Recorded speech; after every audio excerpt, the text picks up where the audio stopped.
మీరు జ్యోతిర్లింగముల యొక్క ఆవిర్భావ చరిత్రగా పురాణాంతర్గతముగా వింటే ద్విగుణీకృతమైనటువంటి ఫలితాన్ని దర్శనం చేసి ధ్యానం చేసిన ఫలితం ఎంతదో అంత ఫలితాన్ని ఇస్తుంది. ఇప్పుడు ద్వాదశ జ్యోతిర్లింగాల్ని శివమహాపురాణాంతర్గతంగా మీరు విన్నారనుకోండి, అందుకు తీసుకొస్తారు.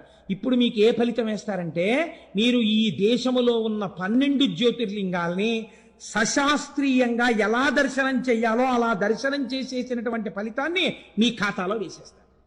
కనుక పురాణంలోకి వీటిని తీసుకొస్తారు.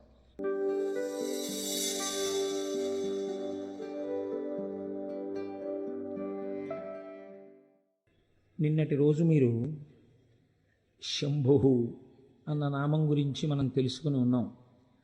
శంభు అన్న నామం గురించి చెప్తూ, మనస్సు శంభావయతి, మంచి భావములను కల్పించుకొనుట కొరకు, మంచి భావములు మనస్సులో కలుగుట కొరకు శంభునామాన్ని ప్రయత్నపూర్వకంగా పట్టుకొని భగవంతుని యొక్క అనుగ్రహము చేత మనం మనుష్య జన్మని సార్థకం చేసుకోవలసినటువంటి అవసరం గురించి నిన్నటి రోజున ప్రస్తావన చేసి ఉన్నాం. పినాకి అని పిలుస్తారు తర్వాతి నామంలో స్వామిని. ఈ పినాకి అన్న నామం చాలా చిత్రమైంది. ఎందుచేత నేను ఈ మాట అంటున్నానంటే, మీరు రామచంద్రమూర్తి యొక్క మూర్తిని చూస్తే ఆయన చేతిలో కోదండాన్ని పట్టుకుని ఉంటారు. అది ఆయన యొక్క అసలు ఆ కోదండాన్ని విడిచిపెట్టి కూర్చున్నటువంటి మూర్తి చాలా అరుదుగా ఉంటుంది. అసలు కోదండం చేతిలో లేకుండా ఎప్పుడూ ఉండదు. చేతిలో కోదండం పట్టుకున్నటువంటి పరమశివమూర్తి నాకు తెలిసి అక్కడ కనిపించదు. శంకరుడు కోదండం పట్టుకుని నిలబడినట్టుగా రథం మీద మీలో ఎవరైనా ఎప్పుడైనా ఎక్కడైనా ఒక ఫోటోని చూసి ఉన్నారా? చూసి ఉంటే సభకి తీసుకురండి, మేము సంతోషిస్తాం. అలా ఎప్పుడైనా చూశారా? అలా చూడడం కూడా కొంచెం కష్టం. ఎందుకంటే ఆయన పట్టుకునేటటువంటి ధనస్సు సామాన్యమైన ధనస్సు కాదు. మేరు పర్వతాన్ని ధనస్సుగా పట్టుకుంటారు. శ్రీ మహావిష్ణువు చేసేటటువంటి రాక్షస సంహారానికి, శంకరుడు చేసేటటువంటి రాక్షస సంహారానికి ఒక చిన్న తేడా ఉంటుంది. శ్రీ మహావిష్ణువు రాక్షస సంహారం చేసేటప్పుడు ఆ రాక్షసుడు ఏ వరాలు కోరుకున్నాడో దానికి మినహాయింపుగా చంపడానికి వీలైనటువంటి శరీరాన్ని స్వీకరిస్తాడు. శంకరుడు రాక్షస సంహారం చేస్తే తాను ఎలా ఉన్నాడో అలాగే ఉండి చేస్తాడు. అంటే ఉన్నది ఒక్క పదార్థమే, నేను 2 పదార్థములుగా మాట్లాడటం లేదు. ఈయన కొంతమందిని రాక్షసుల్ని సంహరించారు. త్రిపురాసుర సంహారం అని ఒక అద్భుతమైన ఘట్టం ఎదర వస్తుంది, ఏదో ఒక రోజున మీరు విందురు కానీ. అటువంటి సంహారం చేసినప్పుడు శంకరుడు వేరొక రూపాన్ని తీసుకుని సంహారం చెయ్యరు. ఆయన ఏ రూపంతో ఉంటారో అటువంటి సగుణమైన రూపంతోటే, అందరూ ధ్యానం చేసే రూపంతోటే సంహారం చేస్తారు. కానీ శివుడు ధనస్సు పట్టుకున్నట్టుగా మూర్తిని సాధారణంగా ఎక్కడా ఎందుకు చూపించరు? ఏ ఋషి కూడా అలా ఒక ధనస్సు పట్టుకున్నటువంటి పరమశివుని యొక్క చిత్రపటాన్ని ఊహ చేసి గీసి చూపించేటటువంటి ప్రయత్నం బహుశా లోకంలో ఎందుకు జరిగి ఉండదు? మీరు ఆలోచించండి. ఈ మాట మీకు బాగా అర్థమైతే పినాకి అనేటటువంటి నామము యొక్క అర్థము మీకు బాగా తెలుస్తుంది. ఈ నామం అర్థమైతే నేనైతే అంటాను, అసలు మన జీవితంలో కష్టము సుఖము అనేటటువంటి 2 మాటలకు సంబంధించిన ఒక లోతైన భావన మీకు తెలిసిపోతుంది. మీరు చూడండి, శంకరుడు ధనస్సు పట్టుకున్నాడు అని మీకు ఎలా తెలుస్తుందంటే శాబ్దికముగా తెలుస్తుంది, వేదము వలన తెలుస్తుంది. వేదం అనగా యజుర్వేదములో శ్రీరుద్రం ఉంది మనకి, రుద్రాధ్యాయం. ఈ రుద్రాధ్యాయం ప్రారంభం చేస్తూనే ఒక మాట అంటుంది. ఏమంటుందంటే, నమస్తే రుద్రమన్యవ ఉతోత ఇషవే నమః, నమస్తే అస్తు ధన్వనే బాహుభ్యాముతతే నమః, యాతయిషు శివతమా శివం బభూవతే ధనుః, శివాశరవ్యాయాతవతయానో రుద్రమృడయా అని ప్రారంభం చేసింది. ఆ తర్వాత అనువాకాలు పెడతాయనుకోండి. ఇది ప్రారంభం చేసినప్పుడు నమస్తే రుద్రమన్యవ ఉతోత ఇషవే నమః అంది ముందు. ఓ రుద్రుడా, రుద్రుడంటే అందాక శివుడే. ఓ రుద్రా, ఏమిటా కోపం మా మీద? అంత కోపంగా ఉన్నారేమిటి స్వామి? మీ కోపానికి నమస్కారం. నమస్తే రుద్రమన్యవ ఉతోత ఇషవే నమః, దీన్ని ఉభయతర నమస్కారం అంటారు. ముందు ఆ కోపం చూసి భయం వేసి, నాన్నగారండి నాన్నగారండి నేనేం చేయలేదు నాన్నగారండి అని ముందు నాన్నగారండి వెనక నాన్నగారండి పెట్టి పిల్ల మాట్లాడితే నాన్నగారి దగ్గర తొందరగా ఎలాగోలా 4 మాటలు నాన్నగారి దగ్గరికి వెళ్ళి నాన్నగారు నాన్నగారు నాన్నగారు నాన్నగారు అంటే, నాన్నగారు లేక లేక పుట్టిన ఒక్కగానొక్క ఆడపిల్ల అక్క పేరు పెట్టుకున్నానని గబాలన చల్లబడిపోయి అనవలసినంత గట్టిగా ఏమీ అనడన్న చమత్కారం తెలుసుకున్న పిల్ల తప్పు చేసినప్పుడు ముందు వెనక నాన్నగారు కలిపినట్టు భక్తులు శంకరుణ్ణి పిలిచినప్పుడు నమస్తే రుద్రమన్యువ ఉతోత ఇషవే నమః, ఈశ్వరా మీ కోపానికో నమస్కారం. ఇప్పుడు మీరు ఒకటి ఆలోచించండి, మీరు రుద్రాభిషేకం చేయడం మొదలు పెడుతూ ఏమంటున్నారు? ప్రసన్నుడైన మూర్తికి మీరు నమస్కారం చేయట్లేదు. మీ కోపానికో నమస్కారం అండి అంటే ఆయన కోపంగా ఉన్నారా లేరా? మీ కోపానికో నమస్కారం అంటే ఆయన శాంతంగా ఎందుకు ఉన్నారండి? కోపంగానే ఉన్నారు.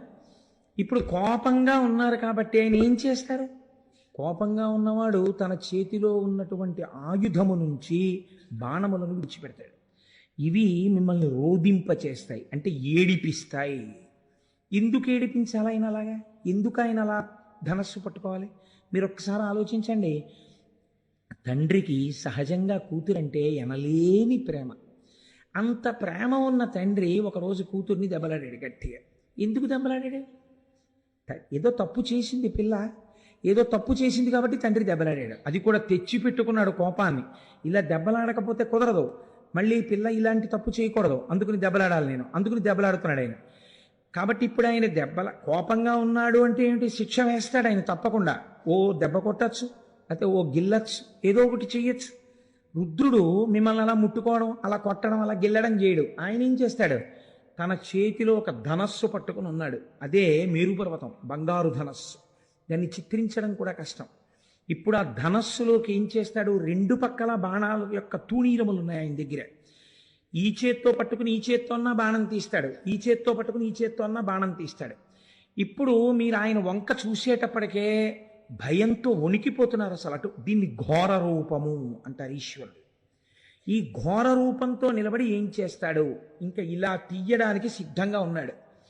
తీసి ఎక్కువ పెట్టాడో ఉత్తర క్షణంలో ఫలితమేమి? మీ కన్నుల వెంట అశ్రుధారలు కారుతాయి. ఎందుకు అసలు అలా బాణం వేయడమైనా?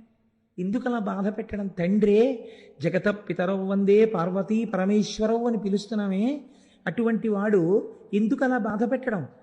ఏం తండ్రి కూతురుని ఎందుకు బాధ పెట్టాడు? కూతురు ఎడిచేట్టు ఎందుకు మాట్లాడాడు? దిద్దడానికి. అలాగే మీరు చేసిన పాపము యొక్క ఫలితము ఉన్నది. మీరు ఏడిస్తే తప్ప, బాధపడితే తప్ప ఆ పాపం పోదు. కాబట్టి ఇప్పుడు ఏం చేయాలి? మిమ్మల్ని ఏడిపించాలి. ఏడిపించడానికి ఏం చేస్తున్నాడు? తీస్తున్నాడు ఆ బాణాలు. ప్రాజ్ఞత కలిగిన వాడు ఏం చేస్తాడంటే, ఈ శరీరంతో నేను ఉన్నాను అంటే నేను పాపము చేశాను, పుణ్యము చేశాను. నిన్నటి రోజు మీకు చెప్పాను, మీరు ఈ శరీరంతో ఈ లోకంలో ఉన్నారంటే మీరు సుఖాన్ని దుఃఖాన్ని కూడా అనుభవిస్తారు. తప్పు చేసేశారు, ఆ విషయంలో సందేహం లేదు, కాబట్టి దుఃఖం అనుభవించాలి. అంత దుఃఖం నేను అనుభవించలేను. నేను పాపం చేశానన్న విషయంలో మాత్రం నీతో వాదించడానికి నేను సిద్ధంగా లేను. పాపము చేసి ఉన్నాను, కానీ నన్నంత ఏడిపించద్దు, నేను తట్టుకోలేను. నేనంత ఏడిస్తే ఏమవుతుందో తెలుసా? నీ పాదముల యందు విస్మృతి కలుగుతుంది. నేను ఆ ఏడుపులో ఉండిపోతాను. ఏదో బాధ కలుగుతుంది నా మనస్సుకి. ఆ బాధలో నేను ఉండడంలో కొంతకాలము నా జీవితంలో నీ పాదములకు దూరం అయిపోతాను. నిష్ఠతో నీ పాదములు పట్టుకోలేని స్థితి నాకు వచ్చేస్తుంది. కాబట్టి ఈశ్వర మీ కోపానికో నమస్కారం, ఈశ్వర మీ ధనస్సుకో నమస్కారం, ఈశ్వర మీ బాణములకో నమస్కారం. మీరు ఏం చేస్తారో తెలుసా? యాత యశు శివతమా శివం బభూవతే ధను. మేము సంతోషించే బాణాలు వేయండి. సంతోషించే బాణాలు కూడా ఉంటాయండి. బాణం వేయడం అంటే దుఃఖం కలుగుతుంది, కానీ సంతోషపెట్టే బాణాలు, దుఃఖం పెట్టే బాణాలు అని 2 బాణాలు ఉంటాయేంటి? అంటే ఇప్పుడు ఆయన ఏం చేస్తాడు? కొట్టేటప్పుడు ఇలా మొహం పెట్టి ఇలా కొట్టాడు అనుకోండి, ఏడవాలి. మంచి సంతోషంగా తండ్రి వచ్చి, శాబాష్ నాన్న పొంగిపోతున్నాను రా నీలాంటి కూతుర్ని చూసుకుని కొట్టాడు వీపు మీద. ఇప్పుడు దెబ్బ తగిలింది, కానీ ఇప్పుడు ఆ చురుక్కు అనిపించట్లా కూతురికి. కళ్ళంబట ఇప్పుడు నీళ్ళు వచ్చాయి. నాన్నగారండి, మీరు నన్ను అన్ని మాటలు కోరినందుకు మీ మనసు పొంగిపోయేలా నేను 5 ఏళ్ళు సంగీతం నేర్చుకుని ఒక కీర్తన పాడానండి. మీ మనస్సు ఇవాళ రంజిల్లింది, నా జీవితానికి చాలంది కూతురు. ఇప్పుడు కొట్టాడు, అప్పుడు కొట్టాడు. ఇప్పుడు కొట్టినప్పుడు కళ్ళంబటి నీళ్ళు వచ్చాయి, అప్పుడు కొట్టినప్పుడు కళ్ళంబటి నీళ్ళు వచ్చాయి. ఈ కొట్టిన కళ్ళంబట నీళ్ళు ఏమున్నాయో అవి వచ్చేట్టు కొట్టు మమ్మల్ని అంటే అలా ఎలా చేస్తాం? మరి పుణ్యం ఏది? నాకు పుణ్యం లేదు కదా, ఆ పుణ్యం లేకుండా అలా నీకు సుఖం ఎలా ఇస్తాను అంటావేమో. నిన్నటి రోజున మహేశ్వర శబ్దానికి మేము ఏం చెప్పాం? నువ్వు సర్వస్వతంత్రుడమని చెప్పాం. మేం చేసిన పుణ్యం ఏదీ లేకపోతే ఈ లోకంలో ఎందుకున్నాం? సుఖము దుఃఖము అనుభవించడానికి ఈ లోకంలోకి వచ్చాం. కాబట్టి ఏదో ఇంత పుణ్యం ఉందిగా మాకు. నువ్వు తలుచుకుంటే ఈ ఇంత పుణ్యాన్ని, అబ్బో ఎంత పుణ్యమో ఎంత పుణ్యమో ఎంత పుణ్యమో ఎంత పుణ్యం చేశాడో అని మమ్మల్ని పైకెత్తి మా జబ్బ చరిచేటంతటి వాణ్ణి చేసి నన్ను నీ భక్తుణ్ణి చేసుకుంటే ఎవరైనా అడ్డొచ్చారా? అలా చేసుకో, నన్ను నీ త్రోవలో పెట్టుకో. దీన్ని మార్చాడండి దూర్జటి. శ్రీశైలేషు భజింతునో యభవు కాంచీనాథు సేవింతునో కాశీవల్లభు కొల్వబోధనో మహాకాళేషు పూజింతునో నా శీలంబణువైన మెరువణుచున్ రక్షింపవే నీ కృపా శ్రీ శృంగార విలాసహాసములచే శ్రీకాళహస్తీశ్వర అన్నాడు. ఇందులో ఉన్న యాత ఇష శివతమా శివం బభూవతే ధను శివాశరవ్యాయాతవతయానో రుద్రమృడయా. ఈ మంత్రాన్నే తీసుకున్నాడు ఆయన. కాబట్టి ఈశ్వర మమ్మల్ని అలా కృప చెయ్యండి. ఇప్పుడు ఈ ధనస్సుకి ఆ ధనస్సుకి మార్పు ఉందా లేదా? అది ఘోర రూపం, ఇది అఘోర రూపం. అంటే ఇప్పుడు ఆయన ప్రసన్నుడు, ఎంతో సంతోషంగా ఉన్నాడు. మొదటిది ఘోర రూపం. ఘోర రూపం వదిలేయి, శాంత రూపాన్ని స్వీకరించు. మా పట్ల ప్రసన్నుడివి కావు తండ్రి అని అడుగుతాం. అసలు పినాకము అన్న శబ్దాన్ని మీ జీవితానికి అన్వయం చేసుకోవడానికి రుద్రం ప్రారంభం ఇలాగే మాట్లాడి. ఇది అసలు ధనస్సు. ఈ ధనస్సుని మీరు అన్వయం చేసుకోవాలి జీవితంలోకి. నేను ఏది చేస్తే ఘోర రూపంతో ఈశ్వరుణ్ణి చూడవలసి వస్తుంది. అలా చూడడం ఎందుకు? నాన్నగారండి నిజమే తప్పైపోయింది నాన్నగారండి, అంత కోపంగా చూడకండి నాన్నగారండి, ఆ ధనస్సు పక్కన పెట్టేయండి, మళ్ళీ మీరు నన్ను పూర్వం చూసినట్టుగా ప్రసన్నంగా నన్ను చూడండి నాన్నగారండి అని చెప్పుకోవలసిన రోజు నీ జీవితంలో ఎందుకు రావాలి? అసలు ఎప్పుడూ నీ తండ్రి నిన్ను ఎలా చూశాడో అలా చూసేటట్టు నువ్వు ఎందుకు ఉండలేవు? ఇది నీకు అర్థమైతే నీ తండ్రిని ఎప్పుడూ శాంత రూపంతో చూడాలని నువ్వు అనుకుంటే ప్రతిరోజు రుద్రపారాయణం నువ్వు చేస్తే ఆయన చేతిలో అలా చూడవలసిన అవసరం నీకు కలగకూడదు. నువ్వు శాంతముగా ఉన్నటువంటి శివదర్శనాన్ని కోరుకున్నవాడవై ఉండాలి. ఇప్పుడు చూడండి ఆయన ఏం చేస్తున్నాడు ఈ రెండు ధనస్సులు పట్టుకుని. మీరు చాలా జాగ్రత్తగా ఆలోచించండి. శివతత్వం చాలా గంభీరంగా ఉంటుంది. ఒక దుఃఖాన్ని ఇచ్చాడు. పరమభక్తుడు అనుకోండి, ఆయన దుఃఖం రాలేదనుకోండి, అప్పుడు శివుడు కటాక్షించినట్లు అని మీరు అనుకుంటున్నారా? అలా ఏం ఉండదు. కటాక్షం అంటే ఎలా ఉంటుందో తెలుసా అండి? చేయవలసినటువంటి హాని చేస్తాడు, కానీ దాని వలన మీరు కంటికి మంటికి ఏకధారగా ఏడవలసిన అవసరం లేకుండా చేస్తాడు. ఇది గమ్మత్తుగా ఉంటుంది. ఎలా ఉంటుందంటే, ఒక పిల్లవాడు ఆడుకుంటూ పడిపోయాడు. వాడి కాలుకు 6 ఫ్రాక్చర్లు అయ్యాయి. చూసిన డాక్టర్ గారు అన్నారు, అసలు వీడి తల పగిలిపోవాలి ఇలా పడిపోతాయి అన్నారు. తల పగలకుండా కాలు విరగ్గొట్టు వదిలిపెట్టాడు. ఇప్పుడు అందులో ఏముంది? తండ్రి ఏడ్చాడా లేదా? అయ్యో వీడి కాలు విరిగిపోయింది కొడుక్కను 3 నెలలు ఏడిచాడు వాడు కట్టేసుకు పడుకుంటే. కానీ తలే పగిలిపోయి ఉంటే జీవితాంతం ఏడవాలి. అలా ఏడవలసిన అవసరం లేకుండా 3 నెలలు ఏడ్చేట్టుగా తీశాడు. ఎందుకు తీశాడు? రోజు ఇలా చెప్పుకున్నాడు కాబట్టి. శివాశరవ్యాయాతవతయానో రుద్రమృడయా అని చెప్పాడు. ఈశ్వర నేను తప్పకుండా తప్పు చేసి ఉంటాను, అందుకే ఈ ఉపాధిలో ఉన్నాను, కానీ ఘోరమైన శిక్ష నాకు వెయ్యకు, శిక్ష అనుభవిస్తాను.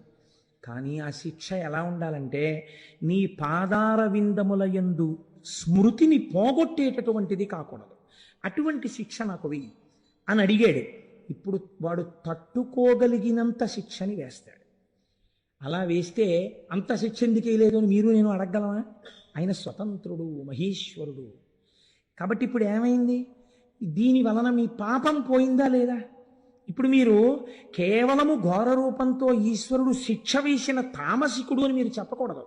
ఎందుకు చెప్పకూడదు అంటే, ఈశ్వరుడు అలా మీకు శిక్ష వేసేయడం వల్ల మీ పాపం పోయింది.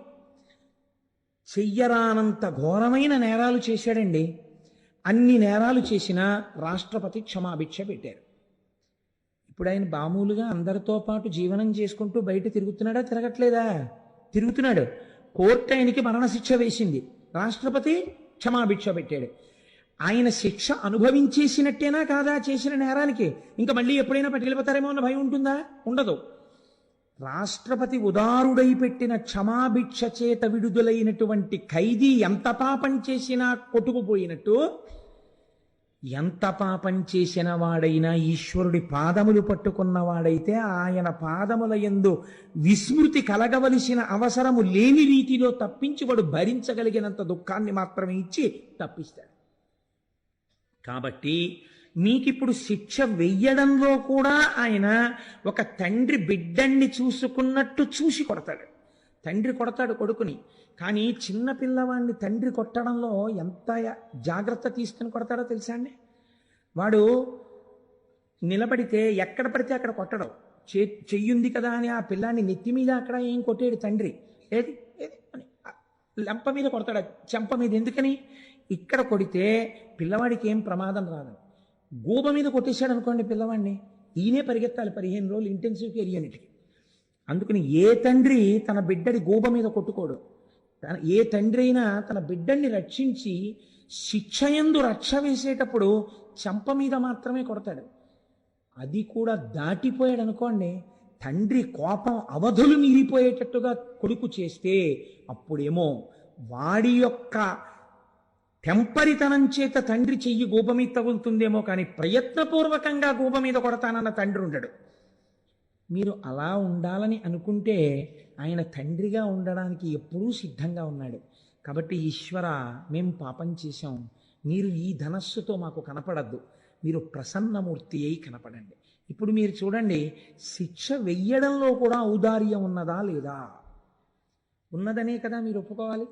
అసలు సనాతన ధర్మం మనకున్న చాలా గొప్పతనం ఏమిటో తెలుసా అండి? మీరు చేసే పాపానికి ఫలితం ఇచ్చేవాడు ఒకడు మిమ్మల్ని భయపెట్టడానికి, మీ భయం తీయడానికి ఒకడు, ఇద్దరు ఉండరు.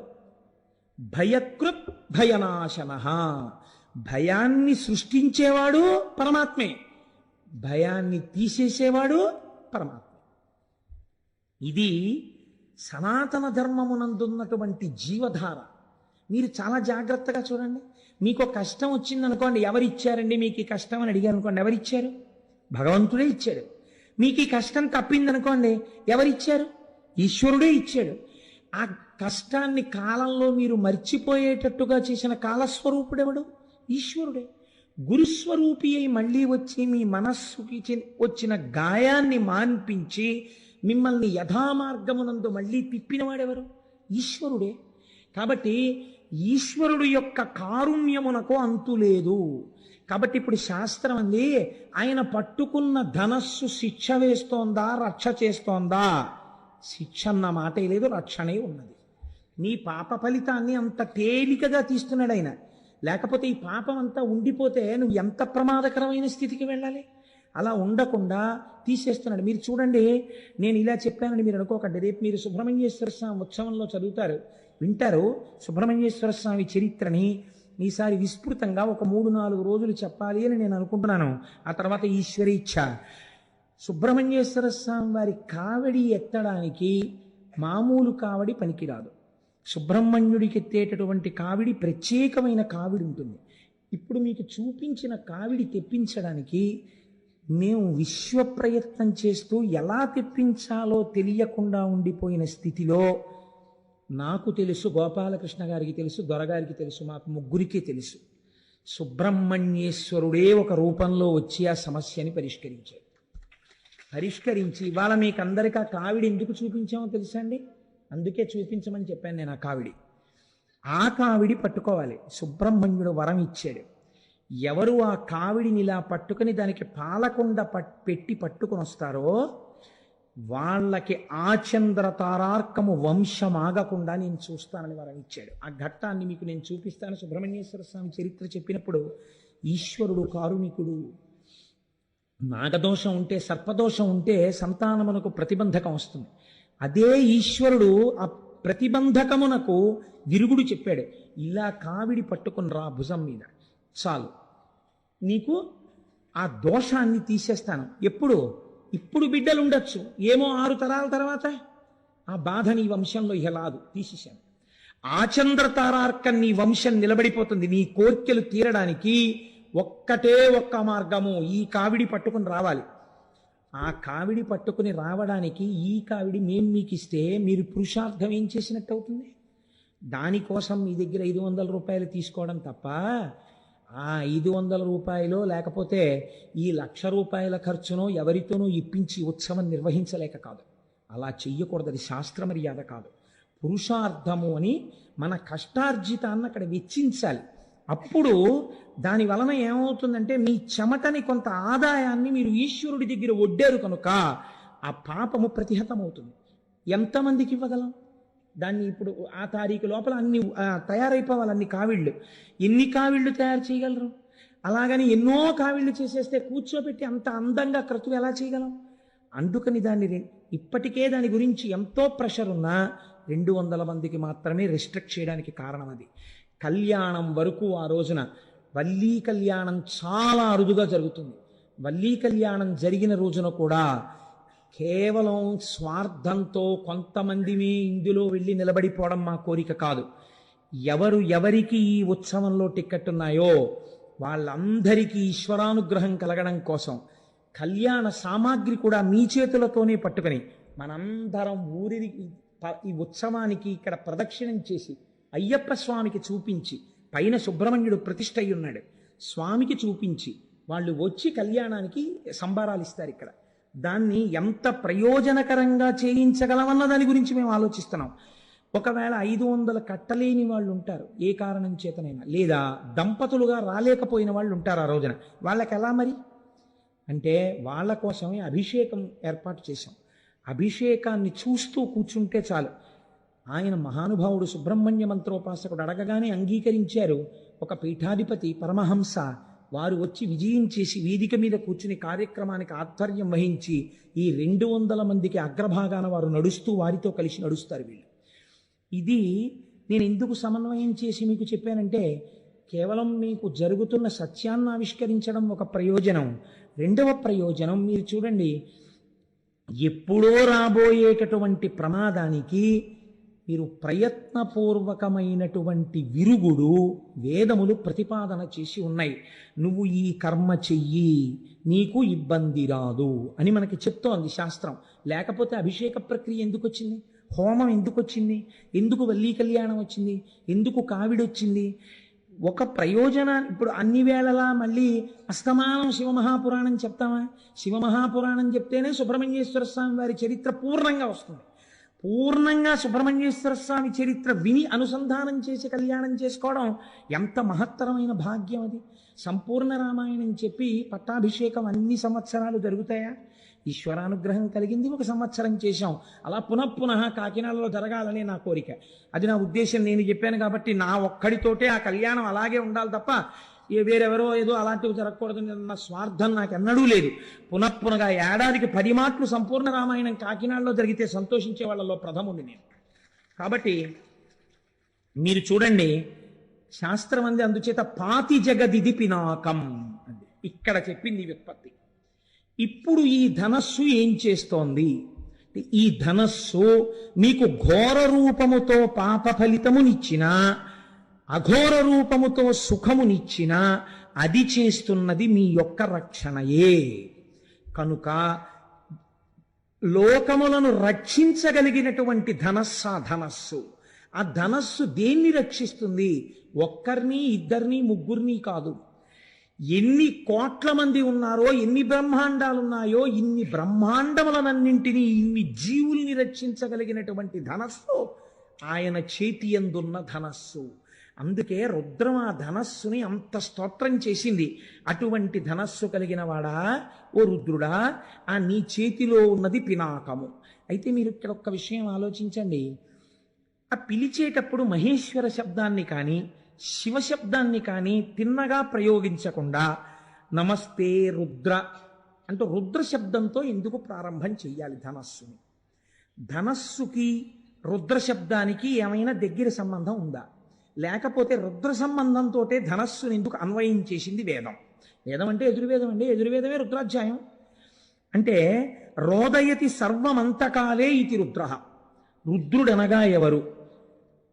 ఆఖరణ ఈ సమస్త లోకములను లయం చేసేస్తున్నప్పుడు అందరినీ ఏడిపించేవాడెవడో వాడు రుద్రుడు. ఇప్పుడు ఈ మాట మీరు కొంచెం చాలా జాగ్రత్తగా ఒడిసి పట్టుకోవాలి. ఇప్పుడు ఏమైంది? నేను చెప్పిన దానికి ఇది పూర్తి విరుద్ధమై కూర్చుంది. ఇప్పుడు ఆయన ఏం చేస్తాడు? అంత్యకాలమునందు అనగా లోకములనన్నింటినీ చిట్ట చివర ప్రళయ జలముల యందు ముంచేసేటప్పుడు అందరినీ పెద్ద పెట్టును ఏడిచేటట్టు చేస్తాడు.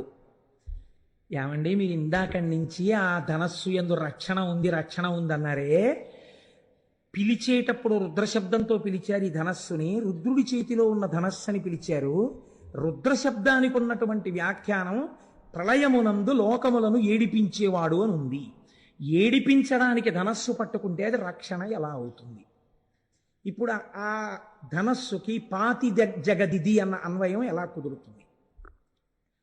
నేను మీకు అర్థమయ్యేట్టు చెప్పగలుగుతున్నాను అనుకుంటున్నాను. కొంచెం జటిలమైన విషయం కాబట్టి మీరు చూడండి, ఆయన ఏడిపించినట్టే కనపడుతుంది. కానీ మీకు నేను ఒక్క ఉదాహరణ చెప్తే మీరు పట్టేసుకుంటారు. ఒక పిల్లవాడు వాడు తల్లిలో పడుకునేటప్పుడు వాడు నిద్రపోయాడు. నిద్రపోయిన తర్వాత తల్లి ఏం చేసిందంటే వాడి బుగ్గ మీద ముద్దు పెట్టుకుని కన్నుల నీరు పెట్టుకుని తల్లి అంది, నాన్న నువ్వు ఆడుకోకూడదని కాదురా, నువ్వు రాత్రి 11 దాటినా ఆడితే నీకు పడదు, నీకు వేడి చేసేసి తెల్లవారేసరికి నీకు దగ్గు మొదలైపోతుంది. గొర్రె దగ్గు అంటారు, గొర్రె దగ్గు వచ్చేస్తుంది నాన్న, అందుకు నిన్ను పడుకోబెట్టాను రా, అంతేకాని నీ మీద నాకేమన్నా కోపమా అంటుంది. ఇప్పుడు పిల్లవాడి దృష్టిలో అమ్మ రాక్షసి, కానీ అమ్మ దృష్టిలో పిల్లవాడిని ఎందుకు కొట్టి పడుకోబెట్టింది? పిల్లవాడి రక్షణ కోసమేనా? ఏడిపించి పడుకోబెట్టడంలో అమ్మ చేతికి క్రౌర్యాన్ని మీరు అంటగట్టగలరా? మీరు ఇక్కడ అంటగట్టలేకపోతే అక్కడ అంటగట్టలేరు. అదేమిటండి మీరు అలా మాట్లాడతారు? ఇక్కడ కొడుకును పడుకోబెట్టిందండి, అక్కడ ఆయన ఏకంగా సంహారం చేస్తున్నాడు. దీనికి దానికి ఎలా కుదురుతుంది? నేను మీకు మాట చెప్తాను. మనకి ప్రళయములు 3 ప్రళయములు ఉన్నాయి. నిత్య ప్రళయము ఒకటి. నిత్య ప్రళయం అంటే ప్రతిరోజు వస్తుంది ఆ ప్రళయం. ఏమిటా ప్రళయం అంటే అది కూడా అనుగ్రహమే. రాత్రి నిద్ర, ఈ నిద్ర పట్టలేదనుకోండి అత్యంత ప్రమాదకరం. నిద్రాభంగం చెయ్యడం అంత పాపం లోకంలో ఇంకోటి లేదు. కాబట్టి నిద్ర పట్టేటట్టుగా ఈశ్వరుడు అనుగ్రహించి మీకు సుఖాన్ని కల్పించడం నిత్య ప్రళయం. రెండవది ఆత్యంతిక ప్రళయము అంటారు. బాగా సాధన చేసి భక్తితో భగవంతుణ్ణి చేరుకోవడానికి అడ్డంగా ఉన్న ప్రతిబంధకములను గుర్తించి వాటిని తొలగతోసుకొని భక్తితో కూడిన కర్మానుష్ఠానము చేత ఈశ్వరానుగ్రహముగా జ్ఞానమును పొంది అద్వైత సిద్ధి చేత మోక్షానందమును పొందేటట్టుగా యోగ్యతని సంతరించుకున్నవాడు ఈశ్వర కటాక్షము చేత మోక్షము పొందడమే ఆత్యంతిక ప్రళయము. ఇది కూడా ఈశ్వరానుగ్రహంగా మోక్షం పొందుతారు ఒక రమణ మహర్షి వంటి మహాభాగులు. మీరు చూడండి, అది ఆత్యంతిక ప్రళయం. మూడవది మహాప్రళయము అంటారు. ఆత్యంతిక ప్రళయంలో ఒక్కొక్క మెట్టు ఎక్కి వెళ్ళిపోయారు అందరూ. అందుకే మన వాళ్ళు పూర్వం కైలాసపాళి ఆడించేవారు. కైలాసపాళి 10 మంది పిల్లలు కలిసి మొదలు పెడతారు. 9 మంది పండిపోతారు, ఒక్కడే ఉండిపోతాడు. వాడు ఒక్కడు పండడు. అప్పుడు వాడు అలా దేవతల్లో తిరుగుతూ ఉంటాడు, కానీ వాడు విరాట్ పురుషుల్లోకి వెళ్ళడు. వెళ్ళకపోతే వాడిని ఏం చేసేవారంటే వీడు కూడా పండిపోయినట్టే అని చెప్పేసి వాడు 4 వేసినా సరే ఇటు 2 గళ్ళు ఇటు 3 ఇటు 4 లెక్క మార్చేసేవారు. లెక్క మార్చేసి 4 అంటే అసలు అప్పటి వరకు 1 2 3 4. ఇప్పుడు వీడు ఒక్కడు పందాలు వేసుకుంటూ కూర్చోవడం వాడికి అప్పటికే పట్టలేదు ఆ 3. అప్పుడు ఏం చేస్తారంటే 1 2 3 4 ఆఖరిని ఇలా నప్పేచ్చు, పర్వాలేదు నువ్వు పండిపోయావు అంటే ఆ పిల్లాడు సంతోషంగా చేతులు కొట్టుకుంటూ వెళ్ళిపోతాడు. అలా ఈశ్వరుణ్ణి తమంత తాము పొందలేని వాళ్ళని ఈశ్వరుడే పొందుతాడు. అప్పుడు కూడా వాళ్ళు ఏమంటారంటే ఇలా ఉండిపోతాం అని ఏడుస్తూ ఉంటారు జీవబుద్ధితోటి.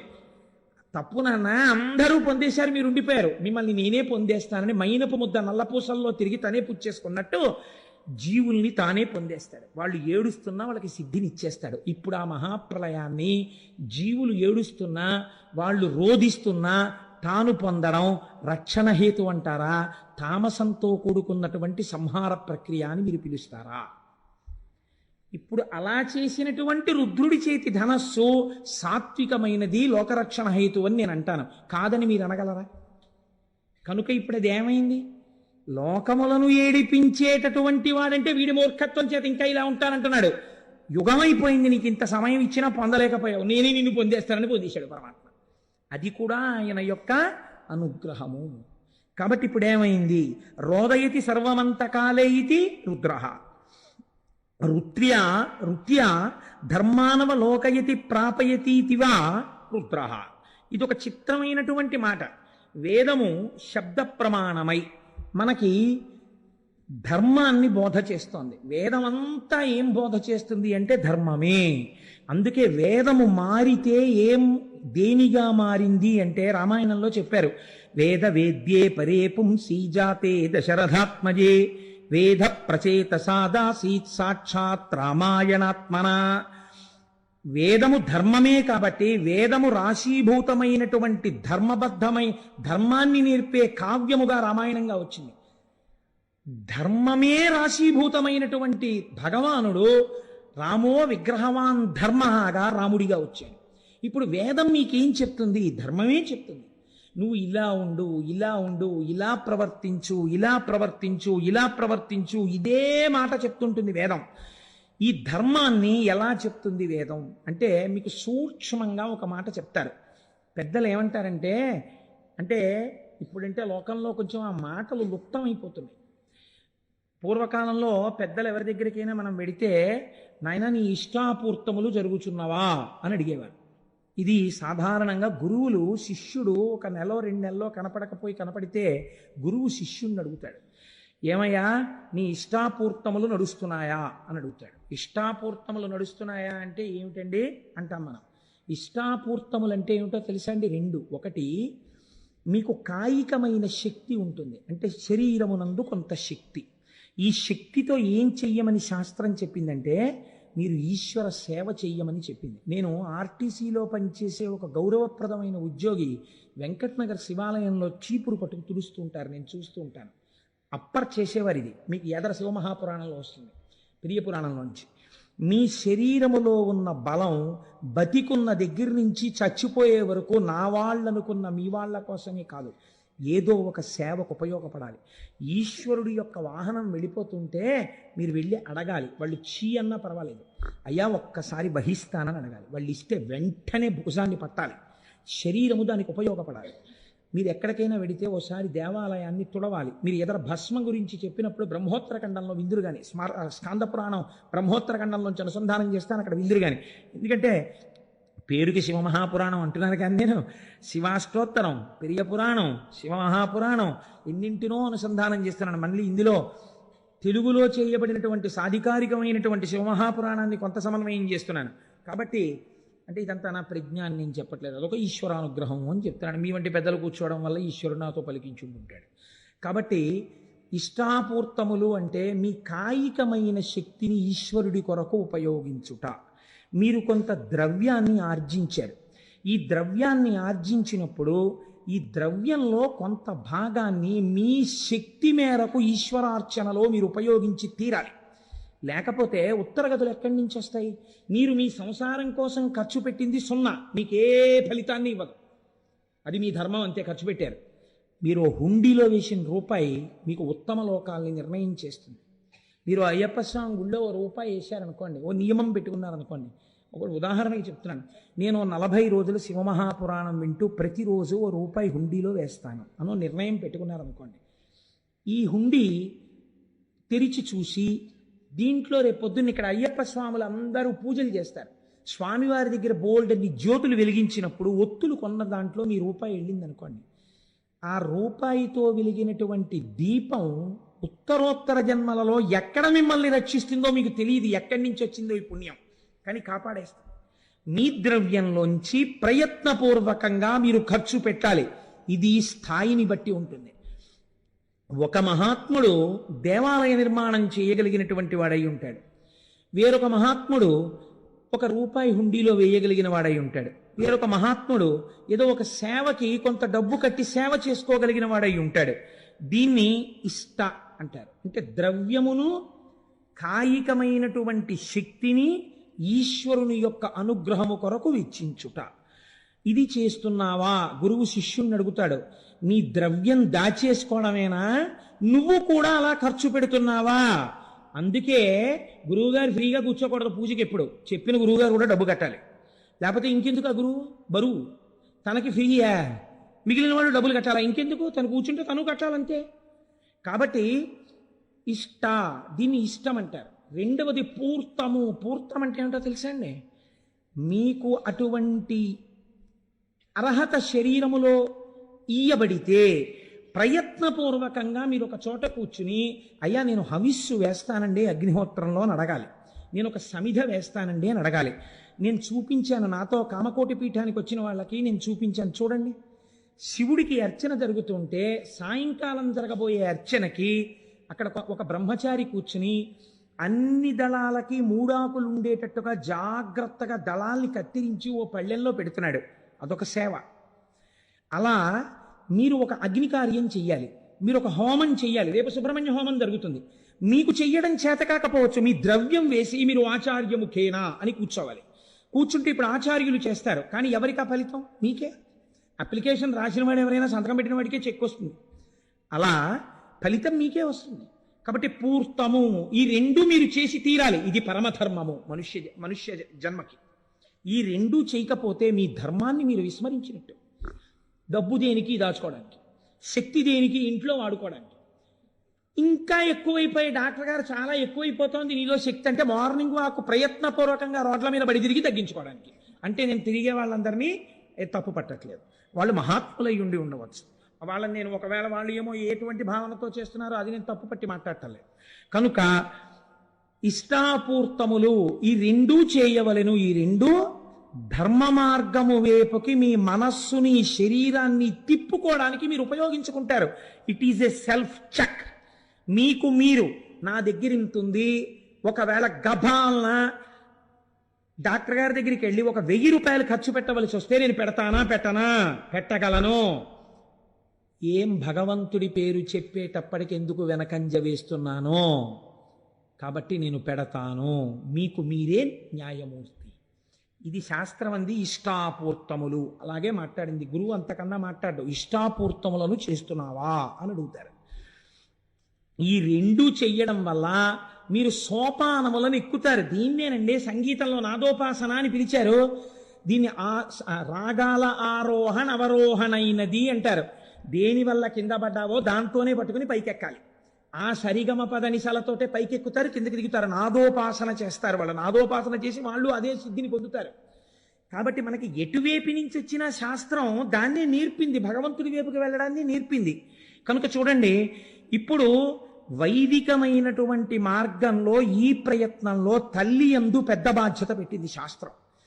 ఈ ధర్మం అన్నది అసలు ఎక్కడ ప్రారంభం అవ్వాలి అని అడిగింది. అడిగితే తల్లి దగ్గరే ప్రారంభము.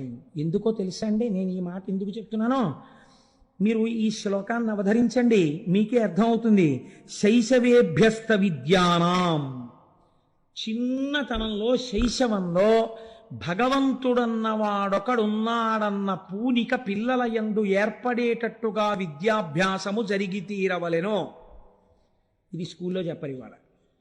వాళ్ళకి సిలబస్సు, పెద్ద బ్యాగు, ఓ పెద్ద ఏదో వాళ్ళ స్కూల్కి వీడు అడ్వర్టైజ్మెంట్కి పనికి వచ్చే వస్తువుల ఓ బ్యాడ్జీ పెట్టుకు తిరగాలి, ఎన్ని దిక్కుమాల అలంకారాలు చేసుకోవాలో ఓ స్కూల్కి వెళ్ళాలంటే. ఇవి వాళ్ళు నేర్పేది. మీరేం నేర్పాలి? మీరు పునరావృత్తి రహిత శాశ్వత శివ సాయుధ్య స్థితికి కావలసిన విద్య ఇంట్లో నేర్పాలి. అమ్మ చెప్పిన మాట బిడ్డడికి నాటుకున్నట్టు ఎవరు చెప్పినది నాటదు. మీరు జ్ఞాపకం పెట్టుకోండి. ఉపమన్యు ఆఖ్యానం ఇదే, ఎదర శివ మహాపురాణంలో వస్తుంది. అమ్మ ఒక మాట చెప్పింది అనుకోండి, వాడు బయటికి వెళ్ళి అంటాడు మా అమ్మ చెప్పింది ఇది నిజం అంటాడు. అమ్మ నేర్పాలి, నాన్న ఈయన శంకరుడు, ఈయన నారాయణుడు, ఈవిడ లక్ష్మి, ఇది కనకధారా స్తోత్రం. ఏది చెప్పు? ఆపదామపహర్తారం దాతారం సర్వసంపదాం. చిన్నతనంలో 4 శ్లోకాలు నేర్పాలి. భగవద్భక్తి అలవాటు చెయ్యాలి. వాడికో పంచె కట్టుకోవడం నేర్పాలి. వాడికి దేవుడి దగ్గరికి వెళ్ళి నమస్కారం పెట్టడం నేర్పాలి. చిన్నతనంలో పూర్వం నాయనమ్మలు అమ్మమ్మలు పిల్లల్ని దగ్గర కూర్చోబెట్టుకుని జోదు పెట్టని గోవింద అని ఇలా పెట్టడం నేర్పేవారు. ఎవరైనా ఇంటికి వస్తే చూడండి మా అబ్బాయి మా మనవడు ఎంత బాగా జోది పెడతాడో అని చెప్పి గోయిందా గోహిందా అంటే వాడు ఇలా ఇలా అంటుండేవాడు. ఇలా ఇలా వాడికి తెలియకుండా అన్నది వాడి యొక్క బుద్ధి మార్చి వాడిని సక్రమ మార్గంలో తిప్పేది. మనం ఇవాళ టీవీ సీరియల్ వాడికి కూర్చోబెడతాం.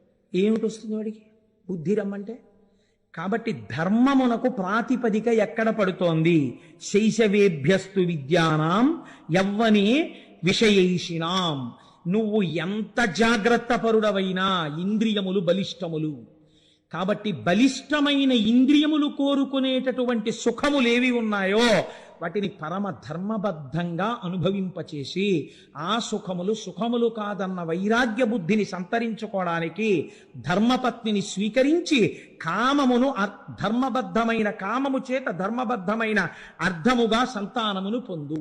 కాబట్టి విషయ సుఖములను కూడా ఈశ్వరుడి వైపుకి తిప్పింది శాస్త్రం. కాబట్టి ఇప్పుడు ఏం చెయ్యాలి? యవ్వనే విషయేషిణాం. యవ్వనమునందు విషయముల చేత విషయములనబడేటటువంటి విషము కలిగిన పాముల చేత కాటువేయబడకుండా ఆ సుఖములను ధర్మపత్ని యందు పొంది అర్థమును పొందు. వార్ధకే మునివృత్తీనాం. నువ్వు వృద్ధాప్యంలోకి వచ్చేశాక కూడా తాళాల గుత్తి కోసం వెంపర్లాడవద్దు. ఇంటికి ఎవరొచ్చారు, ఎవరెళ్ళారు, ఎక్కడ తిరుగుదాం, ఏం చేద్దాం, ఎక్కడికి పరిగెడదాం, ఈ బుద్ధి మాను.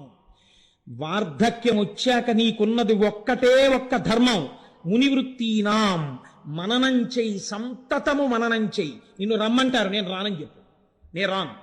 అయిపోతోంది టైం. పక్క జ్యోతి ఆరిపోవడానికి సిద్ధమైపోతోంది సమయం.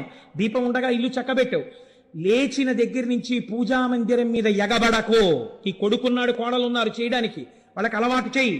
నువ్వేం చేస్తావు? కూర్చో. ధ్యానమునందు కూర్చుని బాగా మననం చెయ్యి. నువ్వు ఇతపూర్వం ఏం విన్నావో, ఏం చదివావో, ఏం చూశావో అవి మననం చేస్తూ ఉండు. ఏ సంకల్పము ఊపిరి మీద ఆధారపడింది, ఏ ఊపిరి తర్వాత నీ ఆయుర్దాయం ఆగిపోతుందో ఎవరికి తెలియదు. వృద్ధాప్యంలోకి వచ్చేసావు, 3వ నెంబర్ ప్రమాద పతాకం పడిపోయింది, స్థానిక భద్రతా సూచనగా. ఇంకా ఎందుకు తిరుగుతావు? ఇక తిరగకు. మహానుభావులు ఉన్నారండి లోకంలో. శ్రీభాష్యం అప్పలాచార్య స్వామి వారికి నడుము విరిగిపోతే వారిని చూడ్డానికి వెడితే మిగిలిన వాళ్ళు కళ్ళనీళ్లు పెట్టుకున్నారు.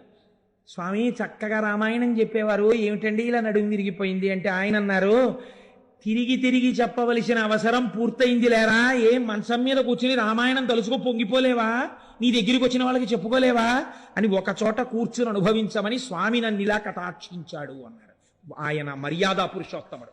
రామాయణం చదువుకుని రామోపాసన చేసిన మహాపురుషుడు ఆయన.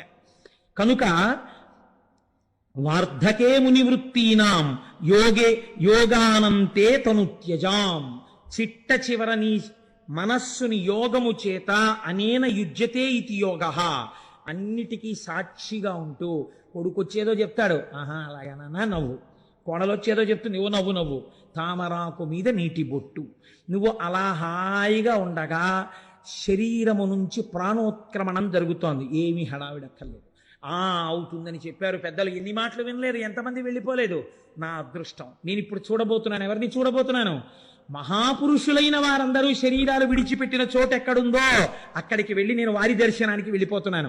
నేను ఏ పరమాత్మ పాదాలు పట్టుకున్నానో వాడిలోకి వెళ్ళిపోతున్నాను. కాబట్టి పడిపోతున్న శరీరాన్ని సాక్షిగా చూస్తూ నువ్వు ఆరాధించిన వాడిలో కలిసిపో.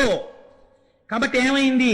యోగేనాంతే తను త్యజాం. శరీరమును వదిలిపెట్టు. ఎంత పెద్ద మాట అన్నారో చూడండి. చచ్చిపోతున్నానని ఏడవకు. ఓ ఉత్తరీయాన్ని తీసి రాత్రి ఇంటికి వెళ్ళిపోయిన తర్వాత అలా దండెం మీద బారేసినట్టు ఫలహారమో రాత్రి భోజనమో అయిపోయిన తరువాత నీ మీద వేసుకున్న ఉత్తరీయాన్ని వదిలిపెట్టేసి పడుకోవడానికి ఓ తేలిక బట్టను ఎలా కట్టుకుంటావో అలా మళ్ళీ పొద్దున్న లేచి స్నానం చేసే ముందు ఆ తేలిక వస్త్రాన్ని వదిలేసినట్టు అయిపోయింది. ఈశ్వర, దీనితో ప్రయోజనాన్ని సిద్ధింపచేశావు, నన్ను అనుగ్రహించావు అని ఈశ్వరుడిలోకి చేరుతూ దీన్ని వదులు. దీనికి ధర్మం పట్టుకో. ధర్మం తప్ప వేరొక మార్గం లేదు. ఇదే శాబ్దిక ప్రమాణమైన వేదము. ఈ వేదమును ఎవరు ఇచ్చాడో వాడు రుద్రుడు. ఆ రుద్రుడు ఏమి చేస్తూ ఉంటాడు మన చేత అంటే ఈ శాబ్దిక ప్రమాణమైనటువంటి వేదము చేత ప్రతిపాదింపబడినటువంటి ధర్మము మనకి బాగా అర్థమయ్యేటట్టుగా ఆ శివుడే ఒక గురు రూపంలో వచ్చి చెప్పి మన మనస్సులను మార్చి పరమాత్మ వైపుకి అడుగులు వేసేటట్టు బుద్ధిని చక్కదిద్దినాడు. కాబట్టి ఇప్పుడు ఎవడు రుద్రుడు? వాడే వీడు, వాడు రుద్రుడై ఉన్నాడు. కాబట్టి ఇప్పుడు వేద ప్రమాణము వైపు నడిపించాడు. మీరు రామాయణంలో ఒక చిత్రమైన సంఘటన ఉంది. తల్లి కౌసల్యామాతకెళ్ళి రామచంద్రమూర్తి నమస్కరించారు అరణ్యవాసానికి వెళ్ళిపోతూ. అమ్మా నేను బయలుదేరుతున్నానమ్మా అన్నారు. తల్లి ఏమనాలి?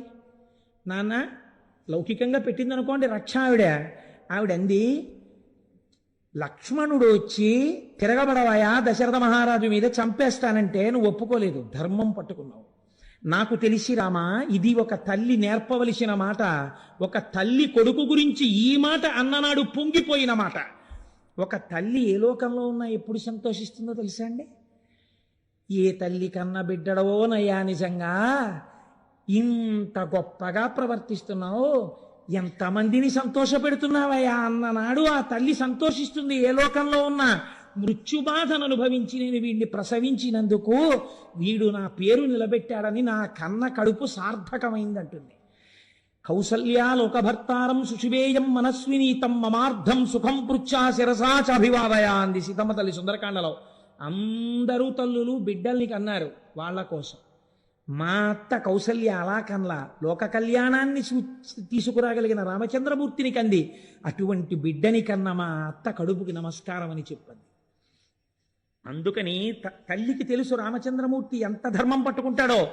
ఆవిడంది బయలుదేరుతుంటే, నాన్న సవై రాఘవ శార్దూల ధర్మస్వామభిరక్షతు, నువ్వు ఇంతకాలము ఏ ధర్మమును పట్టుకోవడం వల్ల నీ జీవితంలో వైక్లభ్యం లేకుండా కొన్ని కోట్ల మందికి సుఖములయందు కాని దుఃఖములయందు కాని ఆదర్శమూర్తి అయిన మర్యాదా పురుషోత్తముడు రామచంద్రమూర్తి అన్న కీర్తి గణించి యశస్వి అయి ఇంతమందికి పాఠం నీ నడువడి చేత నేర్పావో, ఆ ధర్మము నుండి నీ మనస్సు మళ్ళకుండుగాక, నీవు అనుష్ఠించిన ధర్మము నిన్ను కాపాడుగాక. నాన్న నువ్వు ధర్మము తప్పకో, ఆ ధర్మము నిన్ను కాపాడుతుంది. ఇది నేను నీకు చేస్తున్న ఆశీర్వచనం అంది కౌసల్య. రామాయణం నేర్పింది మనకి బిడ్డలకి తల్లి ఏం నేర్పాలో. కనుక ఈ ధర్మము వైపుకి మనస్సు నడిచేటట్టు చెయ్యగలిగిన వాడెవడో, శాబ్దిక ప్రమాణమైన వేదములోనున్న ప్రమాణమును నేర్పి మన మనస్సులను మార్చిన వాడెవడో వాడు రుద్రుడు. వాడి చేత పట్టుకున్న పినాకమది, దాని వింటి నారి శబ్దములే వేదములు. కాబట్టి ఇప్పుడు ఆ శాబ్దిక ప్రమాణములే వేదములు. ఆ వేదము మనల్ని ధర్మ మార్గంలో నడిపించడానికి వచ్చింది. ఆశ నీ ప్రయత్నం అక్కర్లేదు, వెంబడబడి తిరుగుతుందండి ఆశ. మిమ్మల్ని ఎలా పట్టుకులాగి, అందుకే ఆశా పాశము అన్నారు దాన్ని. తాడేసి లాగేసినట్టు లాగేస్తుంది ముందుకు వెళ్లకుండా. ఆశ ఎంత దారుణంగా ఉంటుందో పరమాచార్య స్వామి మాట చెప్తుండేవారు. ఒక దరిద్రుడికి మామిడి పండు తినాలనిపించింది. ఎంత చిత్రంగా ఉంటాయో చూడండి. ఆఖరికి రాక మామిడి పళ్ళ సీజన్ వచ్చింది. ఎవడిస్తాడు వాడికి మామిడి పండు? ఎవడో ఒక మహానుభావుడు చూసి, అయ్యో పాపం వీడికి మామిడి పండు తినాలనిదిలా ఉంది, ఎప్పుడు మామిడి పళ్ళు అందరూ తినే చోటుకి వెళ్ళి కూర్చుని అలా చూస్తూ ఉంటాడు, చొంగ కారుస్తూ ఉంటాడు. ఒక పెద్ద మామిడి పండు ఇచ్చాడు. ఇప్పుడు ఆయన ఆ మామిడి పండుని చేత్తో పట్టుకుని పెద్ద ఆలోచన చేశాడు. అంటే మనుష్యులకి సహజంగా ఎలా ఉంటుందో చూడండి ప్రకృతి. నాకు దొరక్క దొరికింది మామిడి పండు. ఇంటి దగ్గర భార్య ఉంది, 2 బిడ్డలు ఉన్నారు. భార్యకి 2 బిడ్డలకి నాకు నలుగురికి కలిపి ఒక్క మామిడి పండు తినడానికి సరిపోదు. పోన్లే పంచుకు తిందామంటే ఇంతంత ముక్కలు వస్తాయి. ఇలా అబ్బా ఎంతో బాగుందో అనేటప్పటికి అయిపోయింది. కాబట్టి ఈ సంవత్సరానికి నేను ఒక్కడే తింటాను. వచ్చే సంవత్సరానికి ఎలాగో అలా కష్టపడి భార్యా బిడ్డలకు కూడా మామిడి పళ్ళు ఏర్పాటు చేస్తాను. చూడండి ఎంత చిత్రంగా ఉంటుందో. తను తినాలన్న దగ్గర భార్యా బిడ్డల్ని కూడా పక్కన పెట్టగలిగాడు. ఇప్పుడు తినచ్చు కదా పోనీ ఒక్కడు. ఇన్నాళ్ళు వీడు పాపం ఎప్పుడు పాపం ఏమి తింటాడండి, పిచ్చాడు, దరిద్రుడు అనేవారు నన్ను. 10 మంది చూస్తూ ఉండగా నేను ఈ మామిడి పండు తినాలి. అంటే అందరూ నన్ను చూసి, అబ్బో ఆయన మామిడి పండు తింటున్నాడండి, ఎంత మంచి మామిడి పండు, ఎక్కడ కొన్నాడో పరకంటే ఈయనకి ఏదో ఐశ్వర్యం వచ్చింది అనుకోవాలి. కాబట్టి నేను ఇప్పుడు ఈ మామిడి పండుని అందరూ చూస్తూ ఉండగా తింటాను అని ఒక అరుగెక్కి కూర్చుని బాగా జనం వచ్చే వరకు చూశాడు. అందరూ వచ్చే వరకు మామిడి పండు ఇలా తిప్పాడు. నిజంగానే ఆశ్చర్యం వేసింది అందరికీ, ఏమిటి ఇంత మామిడి పండు ఉంది వీడి చేతిలో. ఇప్పుడు అందరూ చూస్తుండగా తిందామని ఆ మామిడి పండుని ఇలా కొరికి అన్నాడు. అది చేతిలోంచి జారి కిందనున్న బురదలో పడింది. ఎంత అక్కడున్నాడో అంత కిందకి వెళ్ళాడు. ఇప్పుడు ఆ మామిడి పండుని వదలలేడు. తీసి కడిగైనా తినేద్దామని ఉంది. తీసి కడిగితే వీళ్ళందరూ ఏమనుకుంటారు? ఇప్పుడు ఎవరు చూడాలనుకున్నవాడో వాళ్ళే ప్రతిబంధకం అయ్యారు. తీసి కడగడమా, ఇలా ఊరుకోవడమా? గట్టిగా చెంచాడు రసం తాగలేదే, పండు పడిపోయింది కింద, ఏం చేయడం అని ఆలోచిస్తున్నాడు. పంది వచ్చి ఎత్తుకుపోయి అయిపోయింది మామిడి. ఆ వచ్చే సంవత్సరానికి మళ్ళీ దొరికితేను. ఇంత ఆశాపాశములు, ఇది ఒక దృష్టాంతం. ఇలాంటి ఆశాపాశాల్లో మనం ఎన్నింటితో తిరుగుతున్నాం మీరు చూడండి. సాధారణంగా ఒక మాట వినపడుతుంటుంది మనకి ఇళ్లల్లో.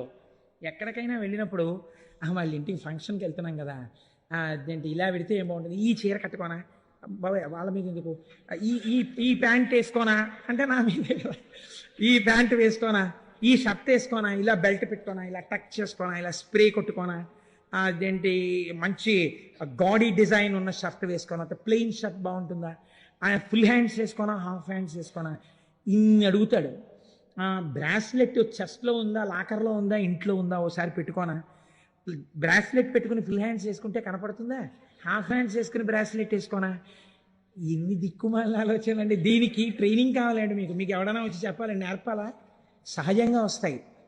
ధర్మం వైపుకి అడుగు పడాలంటే ఈశ్వరానుగ్రహం ఉండాలి. నా ప్రవర్తన ధార్మికంగా ఉందా అని చూసుకోవడానికి నీకు లోపల కలేజా రావాలి. ఆ కలేజాకి, అటువంటి ధార్మిక ప్రవర్తనకి ఈశ్వరానుగ్రహం కావాలి.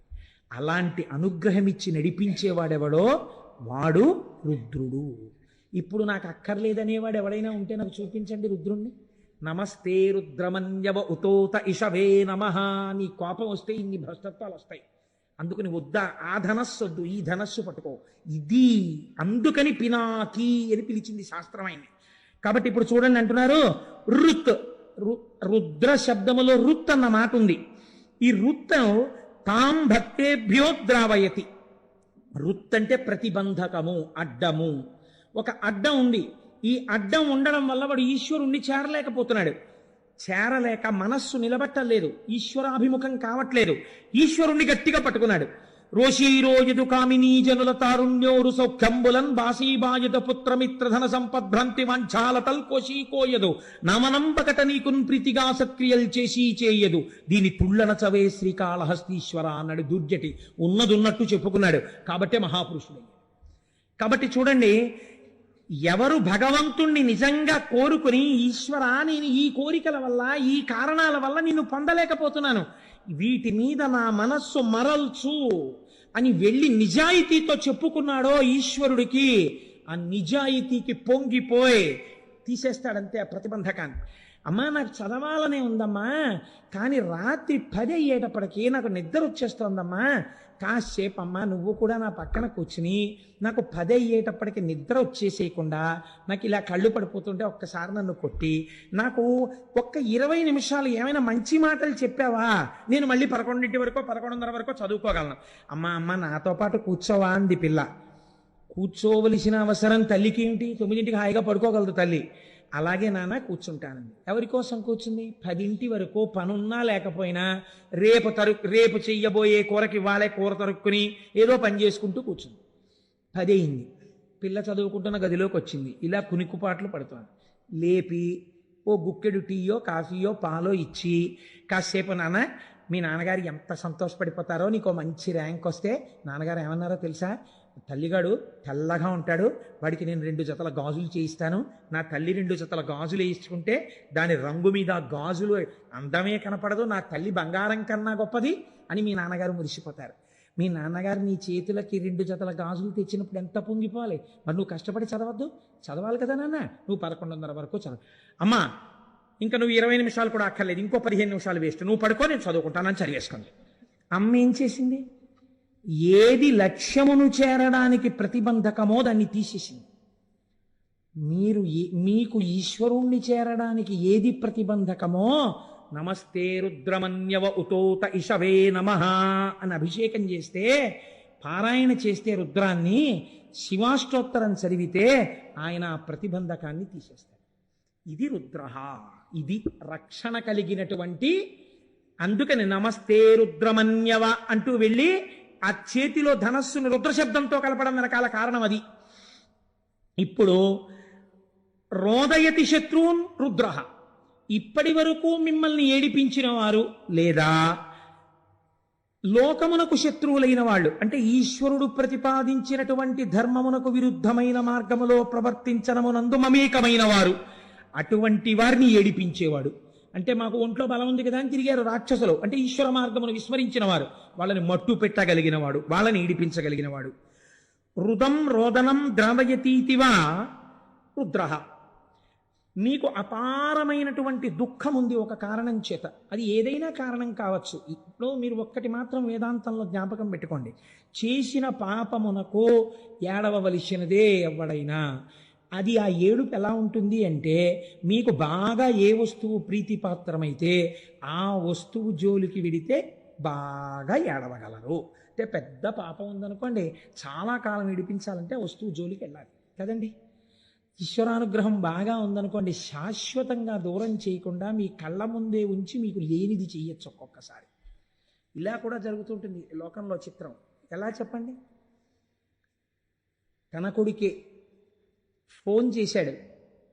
ఏం నాన్న బాగున్నావా అన్నాడు. నాన్నగారండి ఏం చేస్తున్నారండి అన్నాడు కొడుకో. ఏం చేస్తున్నానా, భోజనం చేస్తున్నాను రా అన్నాడు. నాన్నగారండి ఏం వండింది అమ్మ ఇవాళ అన్నాడు. అమ్మ వంకాయ అల్లం కారం పెట్టి వండింది రా, ఎంత బాగుందో అన్నాడు. నాన్నగారండి మాకు ఇక్కడ పెడతారండి హాస్టల్లో గడ్డి, మీరు అక్కడ చెప్తుంటే నా నోరు ఊరిపోతుంది నాన్నగారండి అన్నాడు. ఇక్కడ కొడుకు తండ్రి యొక్క కన్నుల వెంట నీళ్లు కారి ఇంకా వెయ్యకే ఆ కూర అన్నాడు. ఎందుకన్నాడు? కొడుకు తనతో కలిసి ఆ కూర తినలేకపోయింది అన్నారు. శంకరుడు ధనస్సు పట్టుకుంటే ఇంత స్తోత్రమా, వేదంలో ఇన్ని మంత్రాలు రావడమా, ఎందుకు రావాలి అని అడిగారు. అడిగితే కారణం చెప్పారు. పినాక త్రిపుర దహన కాలే శరజ్వాలా జాలైర్నాకం పిహితవాన్ పినాక తదా మీరు ధనుస్వాత్ అన్నారు. లోకమునందు ఎక్కడా లేని రీతిలో బంగారు పర్వతమైనటువంటి మేరు పర్వతాన్ని తన చేతిలో ధనస్సుగా పట్టుకుని నిలబడిన నాడు, అటువంటి ధనస్సు యొక్క కాంతుల చేత సమస్త లోకములు కప్పబడిపోయి రాత్రనక పగలనక బంగారు కాంతి యందు అన్ని లోకములు ఎప్పుడు ప్రకాశించాయో, అలా ధనస్సు చేతిలో ఎవడు పట్టుకున్నాడో వాడి చేతి ధనస్సే చిత్రం. అలా ఎవ్వరూ పట్టుకోలేరు. అలాంటి ధనస్సు పట్టుకున్నాడు కాబట్టి నిన్ను పినాకి అని నీ చేతి ధనస్సుని స్తోత్రం చేస్తున్నావు అన్నారు. మా గురువుగారు పినాకి అన్న మాటని ఎంత అనుభవించారో తెలియదు కానీ వారి కొడుక్కి పినాకపాణి అని పేరు పెట్టుకున్నారు. కాబట్టి ఇన్ని విషయాల్ని సమన్వయం చేస్తూ మనకి పెద్దలు అన్నారు, ఆయన చేతిలో ఉన్న ధనస్సుని ఇన్ని రకములుగా ఉద్ధరించగలదు. కాబట్టి ఆ ధనస్సుని చూడడం, ఆ ధనస్సు గురించి చెప్పిన రుద్రాన్ని పారాయణ చెయ్యడం, ఆ రుద్రంతో అభిషేకం జరుగుతుంటే చక్క ప్రశాంతంగా కూర్చుని వినడం, అది ఇది కాదు, నీకు చేతనైతే చక్కగా నువ్వే కూర్చుని చదువుకుని మురిసిపోవడం నేర్చుకో. అందులో నిజంగానండి అనువాకాలు పెడతాయి. ఒకానొకప్పుడైతే మేము ఒక సంకల్పం చేశాం, అసలు ఆ రుద్రానికి ప్రతి అనువాకానికి వ్యాఖ్యానం చేద్దాం, ప్రతి అనువాకం మీద ఉపన్యాసం చెప్దాం అని చెప్పి అనుకున్నాను. కానీ అది శివమహాపురాణంగా వచ్చింది. ఏమో ఈశ్వరుడు ఎప్పటికైనా కోరిక తీరిస్తే నేను ధన్యుణ్ణవుతాను. అందుచేత అటువంటి ధనస్సు చేత పట్టుకున్నటువంటి వాడు శంకరుడు. ఇప్పుడు ఇవాళ మనం కేవలం ఈ విషయాన్ని స్పృశించి ఈ విషయాన్ని మనం మాట్లాడుకుంటూ ఉండగా మీరు వినడము చేత ఎన్ని కోట్ల జన్మలలో అనుభవించవలసిన పాపరాశి దగ్ధమైపోయి ఉంటుందో మీకు తెలియదు, తెలియనక్కర్లేదు కూడా. కానీ ఆ ఫలితం అలా వచ్చేస్తుందంటే ఎందుకని అంటే మీరు అటువంటి దర్శనం, అటువంటి మాటలు విన్నారు. వినడం చేత దాని ఫలితం అలా వచ్చి తీరుతుంది. కాబట్టి శివో మహేశ్వర శంభు పినాకి శశిశేఖర, ఆయన్ని శశిశేఖర అని పిలిచారు. శశకం అంటే కుందేలు, అది దూకుతుంది, దూకే స్వభావం ఉన్నది. దూకే స్వభావం ఉన్నది కాలము. ఈ కాలము దూకుతుంది అని ఎందుకంటారంటే మీరు చూడండి, సుఖము చేత కాలము దూకేస్తుంది. భోగి పండక్కి కూతురు అల్లుడు మనవలు వస్తున్నారనుకున్నప్పుడు రిటైర్ అయిపోయిన ఆయనకి ఎంతకీ భోగి రానట్టు అనిపిస్తుంది. ఇంకా రేపే భోగనగా అస్తమానం లేచి కళ్ళజోడు ఎట్టుకుని గడియారం చూసుకుంటాడు, గౌతమి వచ్చే టైం అయిపోతుందని. మీరు కాకినాడ టౌన్ స్టేషన్లో చూడండి ఎంతమంది పెద్దవాళ్ళు ఉంటారో.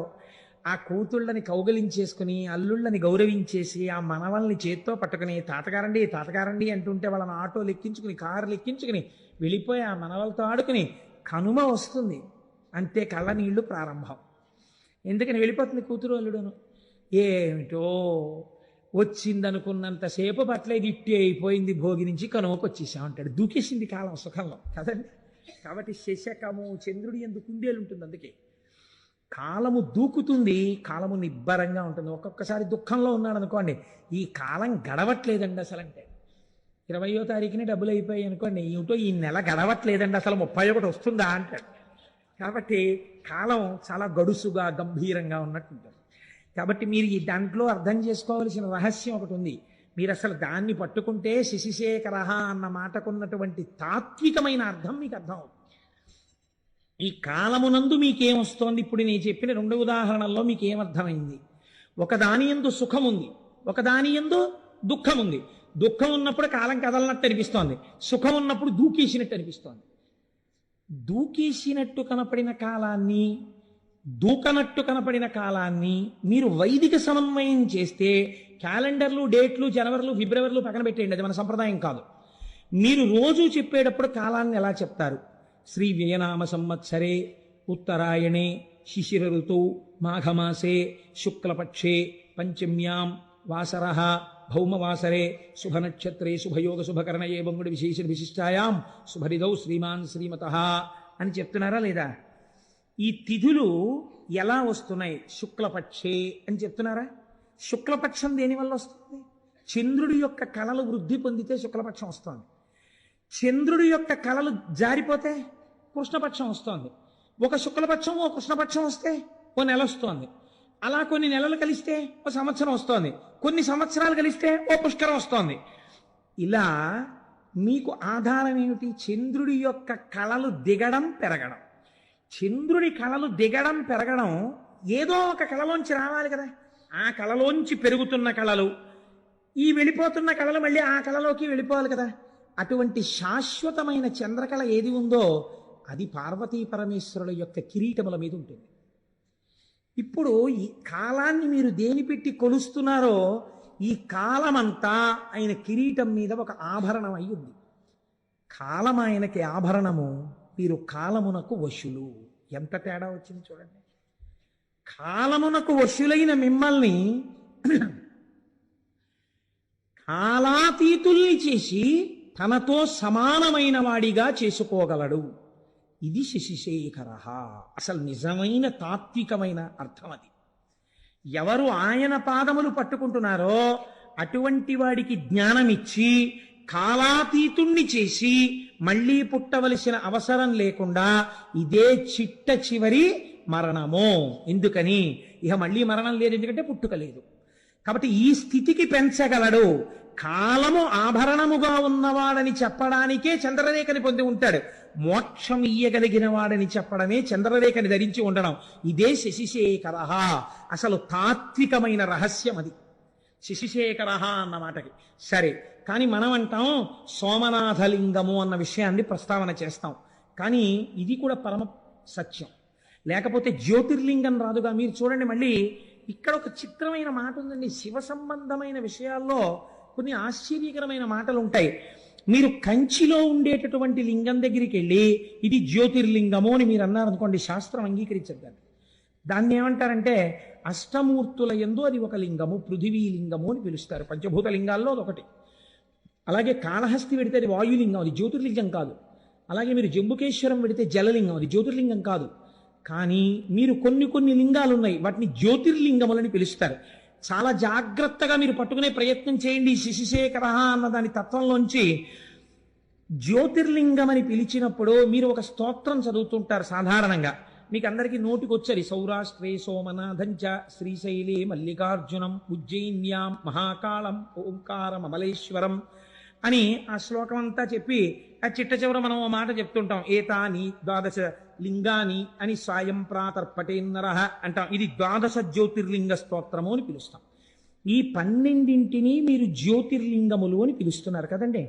జ్యోతిర్లింగము అని పిలిచినప్పుడు లింగము జ్యోతి, ఈ 12 చోట్ల ఏముండాలి న్యాయంగా? దీపం ఉండాలి, జ్యోతి ఉండాలి.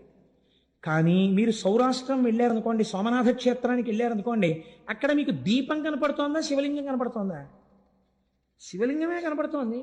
శ్రీశైలే మల్లికార్జునం, మీరు శ్రీశైలం వెళ్ళారనుకోండి, శ్రీశైలంలో మల్లికార్జున లింగం కనపడుతోందా, జ్యోతి కనపడుతోందా? లింగమే కనపడుతోంది. మరి మీరు ఈ 12 జ్యోతిర్లింగాలనడానికి, ఈ 12 జ్యోతిర్లింగాలంటే మిగిలిన కంచి ఇలాంటి చోట ఉన్న లింగాలు వీటికన్నా తేడాగా ఏమైనా ఉన్నాయా? మరి వాటిని జ్యోతిర్లింగాలను మీరు ఎందుకన్నారు? ఈ 12ంటినే ఎందుకు జ్యోతిర్లింగాలు అంటారు? ఏమైనా కారణం ఉందా అలా ఎందుకు పిలుస్తారు? అంటే దీన్ని రుద్రానికి ఉన్నటువంటి ప్రార్థన గజ్జె ఎందుకు చెప్పారు. ఆపాతాల నభస్థలంత భువన బ్రహ్మాండమా విస్ఫురత్ జ్యోతిస్ఫాటికలింగమౌళి విలసత్పూర్ణేందు వాంతామృతై అస్తోకాప్లుతమేకమీశమనిశం రుద్రానువాకాన్ జపన్ ధ్యాయేత్ ఈప్సిత సిద్ధయే అన్నారు. ధ్యాయేత్, మీరు ఆ లింగము దగ్గరికి వెళ్ళి అడిగినప్పుడు ఇహమునందు కావలసిన సౌఖ్యము నుండి మోక్షము వరకు ఏదైనా ఇవ్వగలిగిన పరబ్రహ్మస్వరూపంగా శివలింగం ఉన్నది. మీకు దొంగో చీకట్లో తెలియలేదనుకోండి, దీపం పెట్టి చూడాలి, స్పష్టంగా తెలుస్తుంది. దీపాన్ని చూడడానికి ఇంకో దీపం అక్కర్లేదు, దీపమే అంతే. ఇంకా జ్యోతియే ప్రధానము స్పష్టతకు. ఈ లోకమునందు జ్ఞానము పొందాలన్నా ఝాయేత్ ఈప్సిత సిద్ధయే, నాకు మోక్షం కాదండి, ఏదో వ్యాధి తగ్గాలి, ఆల్ రైట్ తగ్గిపోతుంది. నీకు ఆ పూనికుంటే 3 ఏదో ఉద్యోగం రావాలి, వచ్చేస్తుంది నీకు. అందుకేనండి ఎవరైనా కష్టాల్లో ఉంటే దక్షారామం వెళ్ళమంటారు. 40 రోజులు 41 రోజులు దక్షారామంలో వెళ్ళి దర్శనం చేసుకోవాయా అంటారు. దక్షారామం భోగక్షేత్రం, అది ఎటువంటి భోగాన్నైనా ఇచ్చేస్తుంది, మనిషికి ఎటువంటి కోరికైనా తీర్చేస్తుంది. కాబట్టి జ్యోతిర్లింగము అంటే జాయేత ఈప్సిత సిద్ధయే. మీరు వెళ్ళి అలా చూసిన దాన్ని మళ్ళీ ఇక్కడ స్మరించి కూర్చున్నారనుకోండి, ఇది ప్రధానం. జాయేత్, చూసి కూర్చుని మళ్ళీ ఇక్కడ ఒక్కసారి స్మరిస్తే ఈప్సిత సిద్ధయే, మీ కోరిక తీరుతుంది. వేదం మీకు అభయం ఇచ్చింది. కాబట్టి కోరిక తీర్చడం దగ్గర నుంచి మోక్షం ఇవ్వడం వరకు చెయ్యగలిగినటువంటి శివలింగములు ఏమున్నాయో అవి జ్యోతిర్లింగములు. అటువంటి జ్యోతిర్లింగములు స్వయంభూ, అవి ఒకరు ప్రతిష్ఠ చేసినవి కావు. ఈశ్వరుడు చిత్ర విచిత్రమైన పరిస్థితుల్లో అలా వచ్చాడు. అలా ఎందుకు వచ్చాడు అన్నదాన్ని మనం 2గా చెప్తాం శాస్త్రంలో. ఎలా చెప్తామంటే, ఒకటి స్థల పురాణము అంటాం.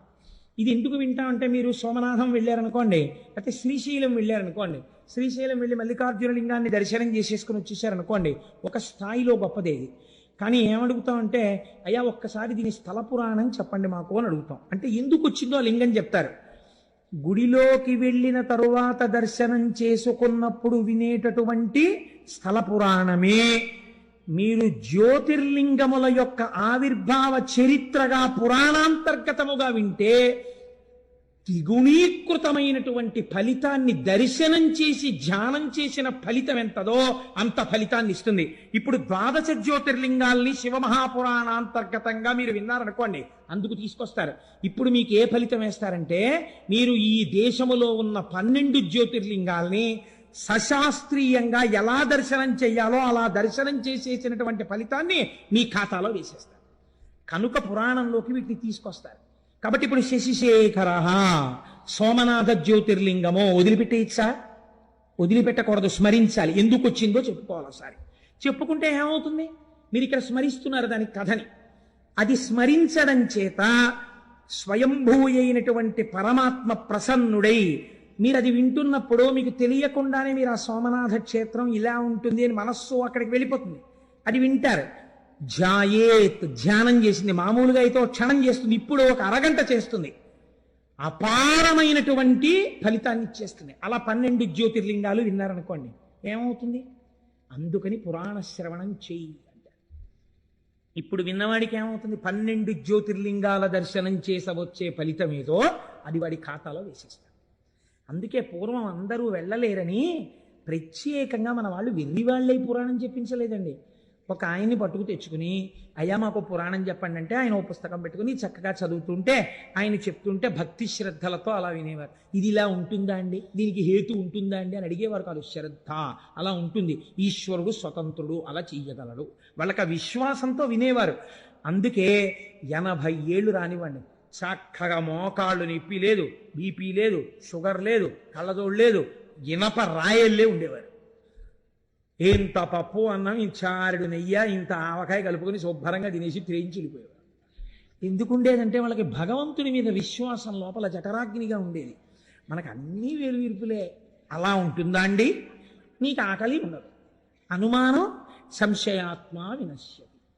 కాబట్టి చూడండి, శిశిశేఖర అన్న నామాన్ని వ్యాఖ్యానం చేస్తూ అంటారు, దక్ష ప్రజాపతికి 27 మంది కుమార్తెలు. ఆ 27 మంది కుమార్తెలే 27 నక్షత్రాలు, అశ్విని, భరణి, కృత్తిక, రోహిణి. వీళ్ళు ఈ 27 నక్షత్రాల్ని తీసుకెళ్లి చంద్రుడికిచ్చి వివాహం చేశారు. ఒక ఆయనకే ఇచ్చేశారు, గొడవ లేదు, పండగ ఒక్కడే అల్లుడు వస్తాడు. అందుకని 27 ఆడపిల్లల్ని ఒక్కరికే ఇచ్చాడంటే పూర్వం దక్షిణ నాయకత్వము అని ఒకటి ఉండేది. మీరు నన్ను క్షమించండి, నేను పురాణాంతర్గతంగా ఇలాంటి మాట అనకూడదని అండం ఎందుకు అంటున్నాను, ఒక దక్షిణ నాయకత్వాన్ని సమర్థించడానికి. అనుకోండి, విజయనగర సామ్రాజ్యాన్ని పరిపాలించినటువంటి రామరాయల వారు అప్పుడప్పుడు ఏదైనా ఊరిడితే ఆ ఊళ్ళో తనని పోలిన పిల్లలు కనపడుతుండేవారట. దక్షిణ నాయకత్వం అంటే అలా ఉండేది. అంతమంది భార్యలతో ఉండేవారు. దశరథ మహారాజు గారికి 365 మంది భార్యలు ఉండేవారు. అలా పూర్వం ఆ దక్షిణ నాయకత్వం ఉండేది. అందుకని 27 ఆడపిల్లల్ని ఒక్క ఆయనకి ఇచ్చేసాడు ఆయన. ఈ 27 మంది భార్యలతో చంద్రుడు పాణిగ్రహణం చేసిన వాడు ఏం చెయ్యాలి? చక్కగా సంతోషంగా 27 మందితోటి కలిసిమెలిసి ఉండాలి.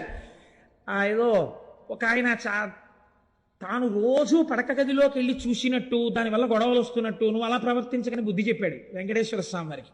శ్రీదేవి వంకకు చిలిపిగా చూడకు, అలమేలు మంగకు అలకరానీయకు, ముద్దు సతులిద్దరిని ఇరువైపులా చేర్చి ఏ గొడవ లేకుండా హాయిగా నిద్రపో శేషశైలావాస శ్రీ వెంకటేశ. ఆయన ఎలా పడుకోవాలో, భార్యలతో ఎలా సర్దుకోవాలో ఈయన పాఠం చెప్పి అలా నిద్రపోమని చెప్పాడు. అదో విచిత్రం.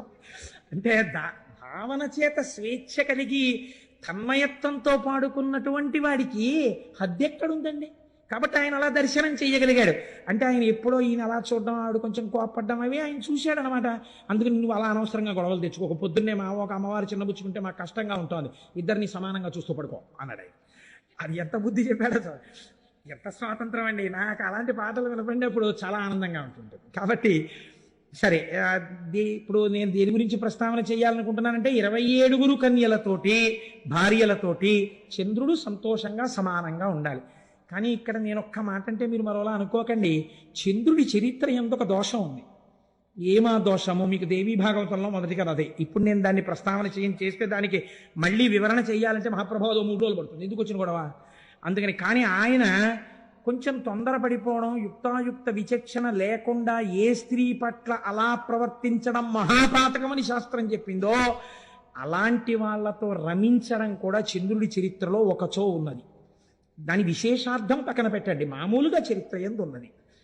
కాబట్టి ఈ అలవాటుకి ఫలితం ఎక్కడో రావాలి, ఎదర రావడానికి కావలసినట్టుగా బుద్ధి కర్మానుసారిని నడిపించాలి. అందుకు నడిపిస్తుంది అసలు యథార్థం. ఇది శివుడు ఇస్తున్నటువంటి ఆ ధనస్సులోంచి వస్తున్నటువంటి పాప ఫలితం. మీరు అలా సమన్వయం చేసుకోండి, ఎంత అందంగా వస్తుందో అది. ఇప్పుడు ఆయన ఏం చేశాడు? మళ్ళీ ఆయనకి 27 మందిలో రోహిణి ఒక్కత్తి బాగా నచ్చింది. కాబట్టి ఆ రోహిణితోనే కాలం గడిపేవాడు. ఇది సహజంగా మిగిలిన 26 మందికి కూడా చాలా బాధ కలిగింది. 27 స్వీకరించిన వాడు 27 సమానంగా ఉండాలి, కానీ ఒక్క రోహిణితోనే ఉంటున్నాడు. వాళ్ళు ఎంత బాధతో మాట్లాడారో తెలుసా అండి? తండ్రి గారి దగ్గరికి వెళ్ళి, నేను అన్ని పద్యాలు చెప్తూ కూర్చుంటే 42 రోజులు ఏంటి, ఆయన చెప్పినట్టు సంవత్సరం అయిపోతుందో ఏమిటో గొడవ అని బెంగెట్టుకుని 1-2 పద్యాలు మాత్రమే చెప్తున్నాను. అందరి నేల ఇట్లు జలజారికి నిచ్చితివి, ఒక్క రోహిణీ సుందరినిచ్చినన్ మిగుల సొంపుగా నుండెడిది, ఎక్కడేని మాకుందక భర్త చిక్కకయే గొడ్డైపోవునో పృథ్వీ. తండ్రి, ఈ వందురు ఎట్లు పాయుదుము, వల్లభ కొల్విటు చెందుమాకి కన్నని అడిగారు. ఎంత కష్టంతో కూడుకున్న మాట అడిగారో చూడండి. నాన్నగారండి, మీరు ఎందుకు ఈ తప్పు చేశారండి? మా 27 మందిలో ఒకవేళ రోహిణియే అందగత్తేమో, రోహిణిని ఒక్కదాన్ని చంద్రుడికిచ్చి చందమామ లాంటి మొగుడు రావాలంటారు కదా, చందమామ లాంటి మొగుడిని పొందడానికి మేము అర్హులం కావేమో, అంత అందగత్తెలం కాదేమో, అందుకేనేమో రోహిణి మీద ఉన్న ప్రీతి మా మీద లేదు అంత అందమైన కూతురుతో పాటు అందం లేని మమ్మల్ని కూడా ఎందుకు ఇచ్చారు నాన్నగారు కన్యాదానంలో? మీ బాధ్యత అయిపోతుందని ఇచ్చారా? మాకు తగిన భర్తలు, మేము ఎంత పనికి మాలిన వాళ్ళమైనా మాకు తగిన భర్తలు పృథివీలో ఉండరా? గొడ్డుపోయిందా నాన్నగారు లోకం? ఎవరిని తెచ్చి మాకు పెళ్లి చేస్తే మేము సంతోషించకపోదు అండి. భర్త యొక్క మనస్సు చూరగొనని మా జన్మ జన్మ మాకెంత బాధగా ఉందో తెలుసా నాన్నగారు? ఎంత గొప్పగా మాట్లాడారండి వాళ్ళు, ఎంత అందమైన పద్యం పడిపోయిందో చూడండి. నాన్నగారండి గొడ్డుపోయిందా లోకం? మమ్మల్ని ఎందుకు ఇచ్చారు నాన్నగారు? చంద్రుడికి 27 మందిని, ఒక్కతే అందంగా ఉంది, అందమైన రోహిణితో ఆయన ఉంటున్నాడు. అసలు మా జన్మలో మేము భర్త గారితో కలిసి ఉండి భర్త గారు మా వల్ల సంతోషపడ్డారన్న రోజు మా జీవితంలో మేము చూస్తామా నాన్నగారు అన్నారు. దీనికి వాళ్ళు చేసిన పాపం ఏమిటండి? తండ్రి మనస్సు ఈ మాట విన్నప్పుడు ఎంత కుందుతుంది. కాబట్టి ఆయన చరచరాలేసి, అసలే దక్ష ప్రజాపతి, ఎదర వీరభద్ర విజయం వస్తుంది కదా, గబగబా పంచ పైకి పట్టుకుని చంద్రలోకానికి వెళ్ళాడు. అల్లుడు గారు ఎదురొచ్చారు, తీసుకొచ్చారు, కూర్చోబెట్టారు. కూర్చోబెట్టిన తర్వాత, అబ్బాయి నీ పరిస్థితి అంత బాగోలేదయా, నీకు 27 పిల్లలు ఇచ్చాను. ఇచ్చినప్పుడు చక్కగా మామయ్యగారండి బాగున్నారండి, చక్కగా ఉంటుందండి, మీరు వచ్చినప్పుడు ఎంత సంతోషంగా ఉంటారో చూద్దురుగానండి అన్నావు. నీ మీద అప్పుడే పితూరీలు ప్రారంభమయ్యాయి. ఒక్క రోహిణితో ఉంటున్నావుట. ఇలా ఉండడానికి వీల్లేదు. 27 పిల్లల కంటి వెంట నీళ్లు రాకూడదు, అందరినీ సమానంగా చూసుకో. చూస్తావా? అసలు దక్ష ప్రజాపతి తప్పకుండా మామయ్యగారండి అన్నాడు. అయిపోయింది. అమ్మా నేను చెప్పానమ్మా, ఇంకా మీకేమి ఇబ్బంది ఉండదు, ఈ మాట మీరు సంక్రాంతికి వచ్చినప్పుడు సంతోషంగా వస్తారు అని వెళ్ళిపోయాడు దక్ష ప్రజాపతి. అంటే నిజంగా సంక్రాంతి అనుకోకండి, నేను ఒక మాట అన్నానంతే. ఇప్పుడు వెళ్ళిపోయిన తర్వాత మళ్ళీ ఎవరో వచ్చి చెప్పారు, పాపం ఆ 26 అలాగే ఏడుస్తున్నారండి, మీ అల్లుడు గారి ప్రవర్తనలో ఏమీ మార్పు లేదు, ఎక్కడ చూసినా రోహిణితోటే ఉంటాడు, మిగిలిన 26 మంది జోలికి ఎప్పుడూ వెళ్ళాడు. పాపం ఓసారి మీరు చెప్పారు, ఆయన వినడు, ఏమిటో వాళ్ళ బతుకు అంతేనా అన్నారు. అనేటప్పటికీ ఇప్పుడు ఆయనకి ఎందుకు కోపం వచ్చిందంటే, నా మాట వినలేదని కోపం వచ్చింది. ఆయన ఎటువంటి ఆలోచన వచ్చిందో చూడండి. ఆ కోపంలో క్షయవ్యాధి ఉన్నటువంటి వాడికి తొందరగా దగ్గరగా వెళ్ళడానికి, ఆ ఉచ్ఛ్వాస నిశ్వాసలని లోపలికి పీల్చడానికి, వారి నోటి ఎంగిలిని తన నోటిలోకి తీసుకోవడానికి ఎవరు ఇష్టపడరు, ఎందుకంటే వీళ్ళకి క్షయ వస్తుందని. కాబట్టి ఆయన అన్నాడు, నీ విశృంఖలత్వానికి నేను అడ్డు వేస్తాను, కాబట్టి నువ్వు క్షయవ్యాధి పీడితుడవగుదువుగాక. ఆయన ఉద్దేశం ఏమిటి? పూర్వం సంతోషపడినట్టు రోహిణి కూడా నీ దగ్గరికి రానివ్వదు, క్షయ వచ్చింది కాబట్టి. ఇప్పుడు శుశ్రూష చేయడానికి భార్యలని మాత్రం మిగిలిన వాళ్ళని పిలుస్తావు, నీ బతుకు బయటెడుతుందన్నాడు. క్రోధంలో అదుపు తప్పిన మాట వచ్చేసింది మామగారు నోటి వెంట. వచ్చి నువ్వు క్షయవ్యాధి పీడితుడు వగుదువుగాక అని. ఈయనకి క్షయవ్యాధి వచ్చింది, కానీ దేవతలందరికీ భోజనాలు పోయి ఉపవాసాలు చేసి న్యూరోబియాన్ ఇంజక్షన్లు చేయించుకోవాల్సి వచ్చింది. వాళ్ళందరూ నీరసపడిపోయారు. ఇదేంటంటే చంద్రుడికి క్షయవ్యాధి వస్తే దేవతలకి నీరసం రావడం ఎందుకు అంటే, ఇక్కడ ఒక పెద్ద మర్మం ఉంది. చంద్రుడు బాగా ప్రకాశిస్తే ఆయన యొక్క అనుగ్రహం చేత ఓషధులు ప్రకాశిస్తాయి. ఓషధులు బాగా ప్రకాశిస్తే ఆ ఓషధులతో కూడినటువంటి ద్రవ్యములతో యజ్ఞం చెయ్యాలి. ఈ యజ్ఞంలో ఓషధుల్ని కూడా వేస్తే ఈ హవిస్సులు దేవతలు తీసుకుంటారు. దేవతలు తీసుకుని వాళ్ళ ఆకలి తీరితే వాళ్ళకు మనకు మంగళములను ఇస్తారు. దేవతలకి హవిస్సులు లేవు, లోకాలకి మంగళాలు లేవు. ఇటు వీళ్ళు మాడిపోయారు, అటు వాళ్ళు మాడిపోయారు. ఎందుకు వచ్చింది ఇదంతా? చంద్రుడికి క్షయవ్యాధి వచ్చింది. కాబట్టి ఇప్పుడు ఇది ఎవరి సమస్య అయి కూర్చుంది? చంద్రుడి వ్యక్తిగత సమస్య కాదు, అన్ని లోకాల సమస్య. ఎంత చిత్రంగా పరిగణించిందో చూడండి విషయం.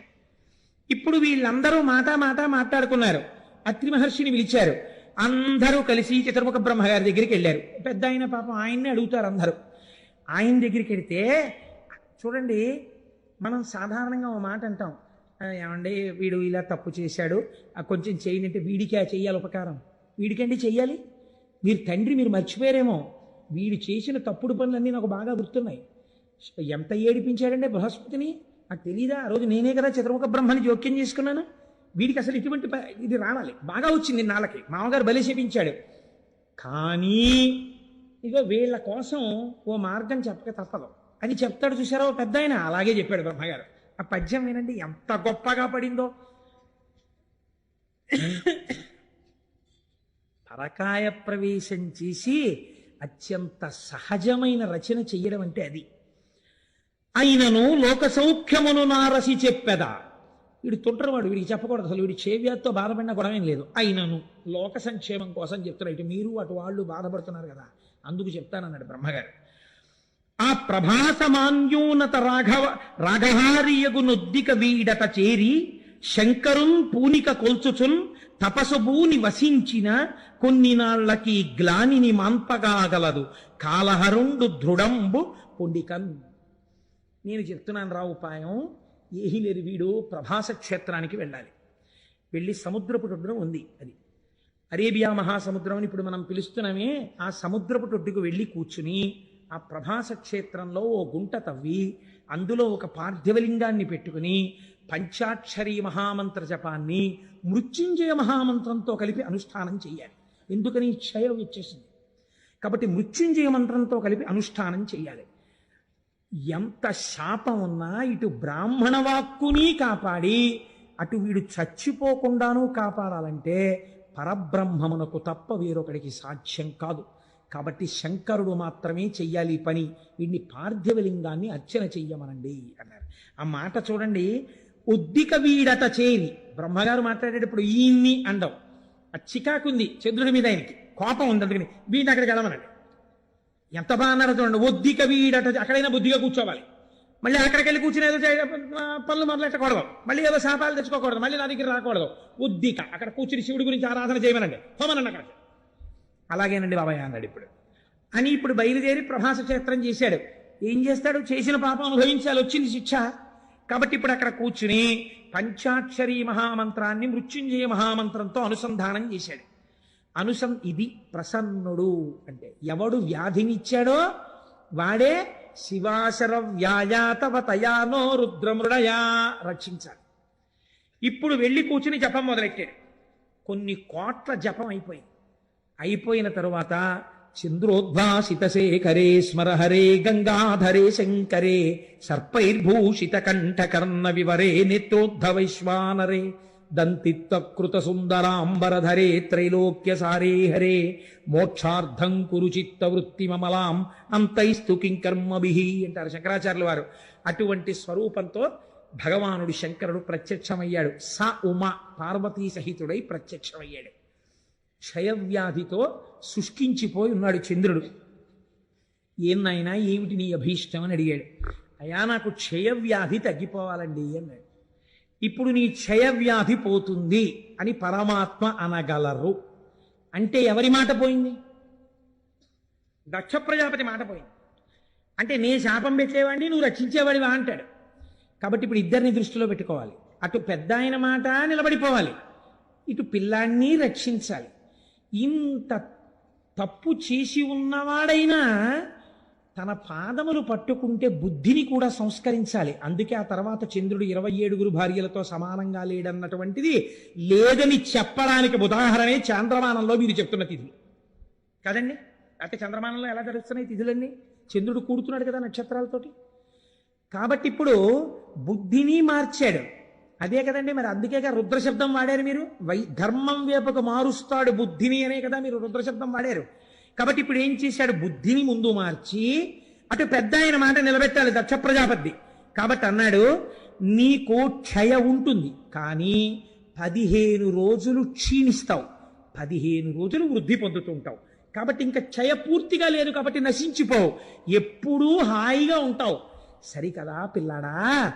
ఎప్పుడైనా ఎవరైనా నీ పాత కథలు తలుచుకోకుండా నువ్వు పూర్తిగా ఇప్పుడు గొప్పవాడివయ్యావు, నీ చరిత్రే మారిపోయింది, నువ్వు సద్బుద్ధున్నవాడివి, నా చేత అనుగ్రహింపబడిన వాడివని తెలుసుకోవడానికి, నాతో కలిపి నీ దర్శనం చెయ్యడానికి నా పేరే నీతో కలుపుకుంటాను, చంద్రశేఖర అని పిలిపించుకుంటానని ఆ చంద్రుణ్ణి చేసి నెత్తిన పెట్టుకున్నాడు. ఏమి ఔదార్యమూర్తి అండి పరమాత్మ! ఇది ఆయన కారుణ్యం అంటే. నీకేమిటి బెంగ? కాలమునకు వశుడు కాని వాడను నేను, నా నెత్తి మీద నిన్ను పెట్టుకున్నాను రా. చతుర్ముఖ బ్రహ్మగారు అన్నాడు, వీడును పోయి ఉద్దికను అన్నారు. ఆయన అన్నారు, తప్పు అందరూ చేస్తారులే నాన్న, చేసావు, నీ బుద్ధి మార్చుకో. నీ బుద్ధి మారింది, ఇప్పుడు నిన్ను నెత్తి మీద పెట్టుకుంటాను. ఇప్పుడు మీకు ఇది విని ఏమైంది? శశిశేఖర తప్పులు జరిగిన వాటికి వేళ్ళు విరవకండి. ఇంత కారుణ్యమూర్తి అయిన శంకరుడి పాదాలు పట్టుకున్న వాడికి ఒక్కసారి పట్టుకుంటానని పూనికతో నిలబడితే మిమ్మల్ని కూడా నెత్తి మీద పెట్టుకోవడానికి ఆయన సిద్ధంగా ఉన్నాడు కదండి. అందుకని శశిశేఖర, అందుకని నెత్తి మీద చంద్రుణ్ణి పెట్టుకున్నవాడా అని ఈయన్ని పిలవలసి వచ్చింది. ఆయన క్షయవ్యాధి పోయింది, చాంద్రమానం వచ్చింది. ఇప్పుడు ఈ చంద్రుడు పార్వతీదేవికి గొప్ప భక్తుడయ్యాడు. అందుకే మనుశ్చంద్ర కుబేరశ్చాలోపాముద్రాచ మన్మద అగస్తీరగ్ని సూర్యశ్చ ఇంద్రస్కంధస్తథైవ చ అని క్రోధభట్టారకో దేవ్యా ద్వాదశామి ఉపాసకా 12 మంది అమ్మవారి మహాభక్తులలో ఈయన కూడా ఒకడయ్యాడు. అయితే ఇక్కడ ఒక చిత్రం జరిగింది. శంకరుణ్ణి చూసి అన్నారు, స్వామి చాలా బాగుందండి, మీరు నెత్తి మీద చంద్రుణ్ణి పెట్టుకున్నారు, శశిశేఖర అన్న నామం మీకు వచ్చింది, అంతవరకు మేము ఒప్పుకున్నాం. అదే సోమనాథలింగం. స ఉమ నాథుడు ఒక అర్థం. అంటే పార్వతీదేవి పక్కన ఉన్నటువంటి కారుణ్యమూర్తి, సశక్తిపరుడు కాదు. సోముడు అంటే చంద్రుడు. సోముడు ప్రార్థన చేశాడు, నన్ను ఇంత అనుగ్రహించిన నీవు ఉత్తరోత్తర ఎవరొచ్చినా రక్షించడానికి ఇక్కడే వెలియవలసినది అన్నాడు. జ్యోతిర్లింగమయ్యాడు. అందుకే అది స్వయంభూలింగాలలో జ్యోతిర్లింగాలలో మొట్టమొదటి లింగం.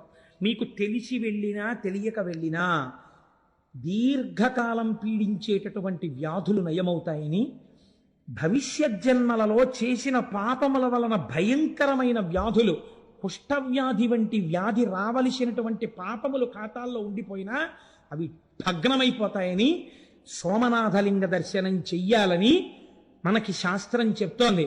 మమ్మల్ని అనుగ్రహించి గోపాలకృష్ణ గారు తీసుకెళ్ళబోతున్నారు సోమనాథలింగ దర్శనానికి ఏప్రిల్లో. కనుక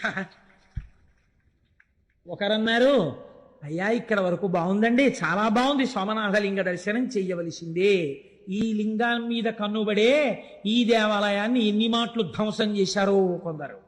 ధ్వంసం చేస్తే మహానుభావుడు ఉక్కు మనిషి అనిపించుకున్నటువంటి భారతదేశపు ఉప ప్రధాని చేసినటువంటి సర్దార్ వల్లభభాయ్ పటేల్ గారు, ఆయన ఆధ్వర్యంలో ఒక కమిటీ ఏర్పడి సోమనాథ దేవాలయాన్ని పునర్నిర్మాణం చేసి అత్యద్భుతమైన దేవాలయంగా రూపుదిద్దారు ఇప్పుడు. కాబట్టి ఈ చంద్రశేఖరుణ్ణి దర్శనం చేసిన మాట యథార్థం అయితే, అయ్యవారు ఇక్కడ చంద్రుణ్ణి పెట్టుకున్నాడు అనుకోండి, చాలా బాగుంది స్వామి, ఇక్కడ నువ్వు చంద్రుణ్ణి పెట్టుకున్నావు అనేసి మీరు వెళ్ళిపోగలరండి ఇంటికి. మా స్వామి పరమాచార్య స్వామి ఒక మాట చెప్పారు. ఆయన అన్నారు ఒక రోజున, ఆయన నాకు ప్రాణం అండి మహానుభావుడు, అలా వెళ్ళిపోతూ ఎక్కడో కూర్చునేవారు, ఏదో గుర్తొచ్చేది, ఆకాశంలో చంద్రుణ్ణి చూస్తే ఓ నవ్వు నవ్వేవారు. నవ్వు నవ్వి ఆయన అన్నారు, మౌళౌ గంగా శశాంకౌ కరచరణతలే శీతలాంగా భుజాంగా వామే భాగే దయార్ద్రా హిమగిరి దుహిత చందనం సర్వగాత్రే యుద్ధం శీతం ప్రభూతం కనక సభానాథ సోఢుం క్వశక్తి చిత్తే నిర్వేదతస్తే యది భవతి నతే నిత్యవాసో మదీయే అన్నారు. ఈశ్వర, నాకు కొంచెం ఆశ్చర్యంగా ఉంటుందండి. మొన్ననే కదా పుష్యమాసం వెళ్ళిపోయింది. ఆర్ద్రా నక్షత్రమేమో శంకరుడికి ప్రీతి, శ్రవణ నక్షత్రమేమో మా స్వామి వెంకటేశ్వర స్వామి వారికి ప్రీతి. శివకేశవులు రెండు ఎక్కడ ఉన్నాయండి? ఉన్న ఒక్క మూర్తిగా. ఒక్కసారి అలంకారం చేయించుకుని మనల్ని సంతోషపెడతారు, ఒకసారి అభిషేకం చేయించుకుని సంతోషపెడతాడు. కాబట్టి ఆయన అన్నారు, మౌళౌ గంగా శశాంకౌ. ఈశ్వర, నీ తలలో ఇప్పటికే గంగమ్మ ఉంది. ఆ గంగమ్మ ఉత్తినే కూర్చుంటుందా? ఎప్పుడు కదులుతుంది, ప్రవహిస్తుంది. నీరు అలా స్టాగ్నెట్ అయి ఉండిపోతే కుళ్ళుకంపు వస్తుందండి. అందుకని తిరుగుతుంటుంది ఆ జటాజూటంలో. అలా తిరుగుతుండడంలో ఏమవుతుంది, కిందకి ఇలా కారిపోతుంది. ఆ నీళ్లతో నీ ఒళ్ళేమవుతుంది, ఎప్పుడు తడిసిపోతుంది. ఎప్పుడు శంకరుడి దగ్గరికి వెళ్ళి ఇలా ముట్టుకుందామన్నా పార్వతీదేవి చల్లగా తడిసిపోయింటాడు. అబ్బా తుడుచుకోండి అంటే మళ్ళీ తుడుచుకుంటాడు, మళ్ళీ తడిసిపోతుంటాడు. కాబట్టి ఈశ్వర, ఇప్పటికే గంగ ఉంది, అది చల్లగా ఉంటాయి నీళ్లు. చాలదన్నట్టు ఇప్పుడు ఏం చేసావు? చంద్రుడిని తెచ్చి నెత్తి మీద పెట్టుకున్నావు. కాబట్టి ఇప్పుడు నీ తలకాయ ఎంత చల్లగా ఉండాలి. ఎప్పుడు పెట్టుకున్నావో ఆ సోముణ్ణి, తలకాయ ఎంత చల్లతనంతో దిమ్మెక్కిపోయి ఉండాలి. నిజానికి ఎంత చల్లతనమో, ఎంత చల్లగా ఉందో, తల నిమ్మెక్కిపోయింది అంటుంటాం మనం. వానలో బాగా తడిసిపోయి ఇంటికి వచ్చారనుకోండి భర్త, భార్య గబగబా ఏం చేస్తుందంటే, ఇప్పుడు లేవనుకోండి కుంపట్లో బొగ్గులేసి గబగబా విసిరి ఒక్కసారి రండి మీకు పడిశం పట్టేస్తుంది, కాస్త సాంబ్రాన్ని వేస్తానని చక్కగా ఆయన నిప్పుల్లోకి పడకుండా ఇలా కొంచెం తల వంచుతుంటే ఏదో పెద్ద బడాయికి పోయి ఇలా ఏదో తెలియక వంచేసినట్టు తల వంచి అని ఆవిడ పట్టుకుంటే ఇలా సాంబ్రాన్ని వేస్తుంటే ఆయనకు అదో సంతోషం, ఇంత మానలో తడిచిన శ్రమ పోయేది ఆయనకి. కాబట్టి అలా తండ్రి నీకు జటాజూటం అంతా గంగతో తడిసిపోయింది, చాలదా చంద్రబింబాన్ని పెట్టుకున్నావు, తల నిమ్మెక్కిపోయింది అనాలి నువ్వు పార్వతీదేవి దగ్గరికి వెళ్ళి. పోనీ ఆవిడితో ఈ మాట చెప్దామంటే ఇవి చాలవన్నట్టు ఇంకోటి తగిలాయి. పోనీ తలొక్కటేనండి నిమ్ముకుపోయినట్టుంటుందంటే శీతలాంగా భుజాంగా, పావులు ఒంటికి కుండలీకృత కుండలేశ్వర కుండలం వృషవాహనం నరదాది మునీశ్వర స్తుత వైభవం భువనేశ్వరం. ఆయనకి చెవులకి పావులే, కంఠంలో పామే, భుజాలకి పావులే, పాదానికి వాసుకి చుట్టుకుని ఉంటాడు. వాసుకి ఇద్దరికి ఆభరణం, నారాయణుడికి ఇటు శివుడికి వాసుకి చుట్టుకుని ఉంటాడు. వాళ్ళు చుట్టుకుంటే మీకేమిటండి బెంగ అంటారేమో, పాము అడుగు భాగం చాలా చల్లగా ఉంటుంది. ఇంత చల్లగా ఉన్న పాములు ఒళ్ళంతా చుట్టుకున్నాయి, పైన అంటుంటాలి. ఒళ్ళంతా పాములు సాధారణంగా పైన చలేస్తే తడిసిపోతే ఏదో ఒళ్ళంతా ఇలా దగ్గర పెట్టుకుని అంటారు. ఇవి చలి, ఒళ్ళంతా ఇవే, వీటిని ఏమైనా అన్నా అంటే ఇంకా ఇంకా పాకుతాయి, ఇంకా చలి, ఒళ్ళంతా చల్లగా ఉంటుంది. పోన్లేవయ్యా, ఎవడైనా ఏం చేస్తాడు ఇంత చల్లగా ఉంటే? మరోలా అనుకోకండి, మర్యాదకి చెప్తున్నాను. ఉత్తర క్షణంలో ఉష్ణాన్ని పొందాలంటే వెళ్ళి భార్యను ఆలింగనం చేసుకోవాలి, కాస్త వెచ్చటి సుఖాన్ని పొందాననుకోవాలి. పోనీ అలా వెళ్ళి నువ్వు మీ ఆవిడ్ని కౌగిలించుకున్నావు అనుకో, ఆవిడిటువంటిది వామే భాగే దయార్ద్రా హిమగిరి దుహిత, ఆవిడ హిమవంతుడి కూతురు. పైగా ఆవిడెప్పుడు ఎలా ఉంటుంది? దయార్ద్ర, దయతో తడిసిపోయి బిడ్డల్ని ఎలా రక్షిద్దాం బిడ్డల్ని ఎలా రక్షిద్దామని పరమ దయతో తడిసిపోయి ఆవిడ ఉంటుంది. పైగా హిమవంతుడి కూతురు కాబట్టి చల్లని తల్లి. అమ్మలగన్నయమ్మ ముగురమ్మల మూలపుటమ్మ, చాలా పెద్దమ్మ, చల్లని అమ్మ. చల్లని తల్లండి అంటాం కదా, మీరు చల్లని తల్లి. దృశాద్రాఘీయస్యాదర దళిత నీలోత్పల రుచాదవీ అంశం దీనం స్నపయ కృపయా మమ పిశివే అంటారు శంకరాచార్యుల వారు. అలా అపారమైన దయ కళ్ళల్లోంచి కురిపించేస్తుంటుంది. ఒళ్ళేమో హిమవంతుడి కూతురు కాబట్టి తండ్రి గారి పోలికలు వచ్చాయి పిల్లకి. పిల్ల చల్లగా ఉంటుంది, ఎప్పుడు వెళ్ళి కొంచెం వెచ్చగా ఉంటుందేమో అని కౌగలించుకొని ఎడం పక్కన ఎట్టుకుంటే ఇంకొంచెం చలొచ్చింది. ఫోన్లేవయ్యా కుడివైపు ఏమైనా కొంచెం తగ్గుతుందేమో అనుకుంటే భక్తులందరూ వచ్చి చందనం సర్వగాత్రే, కాస్త చలిమంటేసిన వాడు ధూపం వేసిన వాడు తక్కువ, స్వామికి చందనం రాయాలండి బొట్టెట్టాలండి అని చందనం రాశారు. అబ్బా ఎంత చలయ్యా స్వామి నీకు, ఎంత ఉనికిపోవాలి నువ్వు, గడగడగడగడగడగడ. పోనీ ఇక్కడతో ఊరుకున్నావా? ఇద్దం శీతం ప్రభూతం కనక సభానాథ సోఢుంక శక్తి. అందరూ పుష్యమాసంలో హేమంత ఋతువులో బయటికి రావడానికి కూడా ఇష్టపడక చలేసేస్తోందని దుప్పట్లు కప్పుకుని ముసుగెట్టుకు పడుకుంటే నీ నెత్తి మీద ధారాపాత్ర పెట్టి చాలదన్నట్టు సన్నటి ధార ఇలా ఉనికిపోతూ, పోని చక్కగా ఏదో మా స్వామి శ్రీమన్నారాయణుళ్ళ చక్క నీకేమైనా సుప్రభాతం చెప్పి చామంతి పూల దండలేసి నీకు చక్క ధూపం వేసి పొద్దున్నే బాలభోగం అని ఏమైనా వేడిగా కట్టు పొంగల్ చక్ర పొంగల్ తీసుకొచ్చి పెడతారా? నీకు అభిషేకాలు మొదలెడతారు పొద్దున్నే. పాపం నీకు పూజ ఎప్పుడు, నీకు అలంకారం ఇప్పుడు 11 అయ్యాక. తెల్లారకట వీళ్ళందరికీ మాత్రం స్వెట్టర్లు వేసుకుంటారు, మంకీ క్యాప్లు పెట్టుకుంటారు, గుళ్ళోకి వస్తారు. వీళ్ళు మాత్రం తలకో చెంబు నీళ్లు పట్టుకొచ్చి నీ మీద పోసేస్తుంటారు.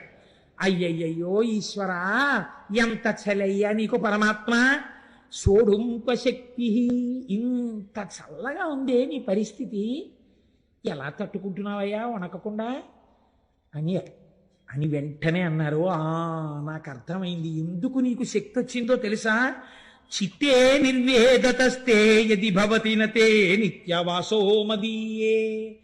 ఎప్పుడు ఆశలతో కోరికలతో ఏడుస్తూ దుఃఖంతో అటు పరిగెడుతూ ఇటు పరిగెడుతూ వేడిక్కిపోయిన నా హృదయంలో కూర్చుని కూర్చుని ఈ వేడి తగిలి ఇంత చల్లతనానికి సరిపోలేదు, అందుకే ఇంత చల్లవన్నీ పెట్టుకున్నామన్నారు. ఎంతటి కారుణ్యమూర్తివయ్యా శశిశేఖర. చంద్రశేఖరుడిగా కూడా ఇక్కడ కూర్చోవడం వల్ల ఇంత చల్లతనం నీకు సరిపోలా, వేడిక్కిపోయావు మా చిత్తముల యందుండేటటువంటి సెగకి.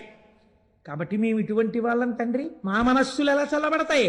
నువ్వు ఒక్కసారి కారుణ్యంతో ఇలా చూడు, శశిశేఖర అని చెప్పుకున్నాం కదా, మా మనస్సులు చల్లబడేటట్టుగా మమ్మల్ని అనుగ్రహించు అని అద్భుతమైనటువంటి శ్లోకం.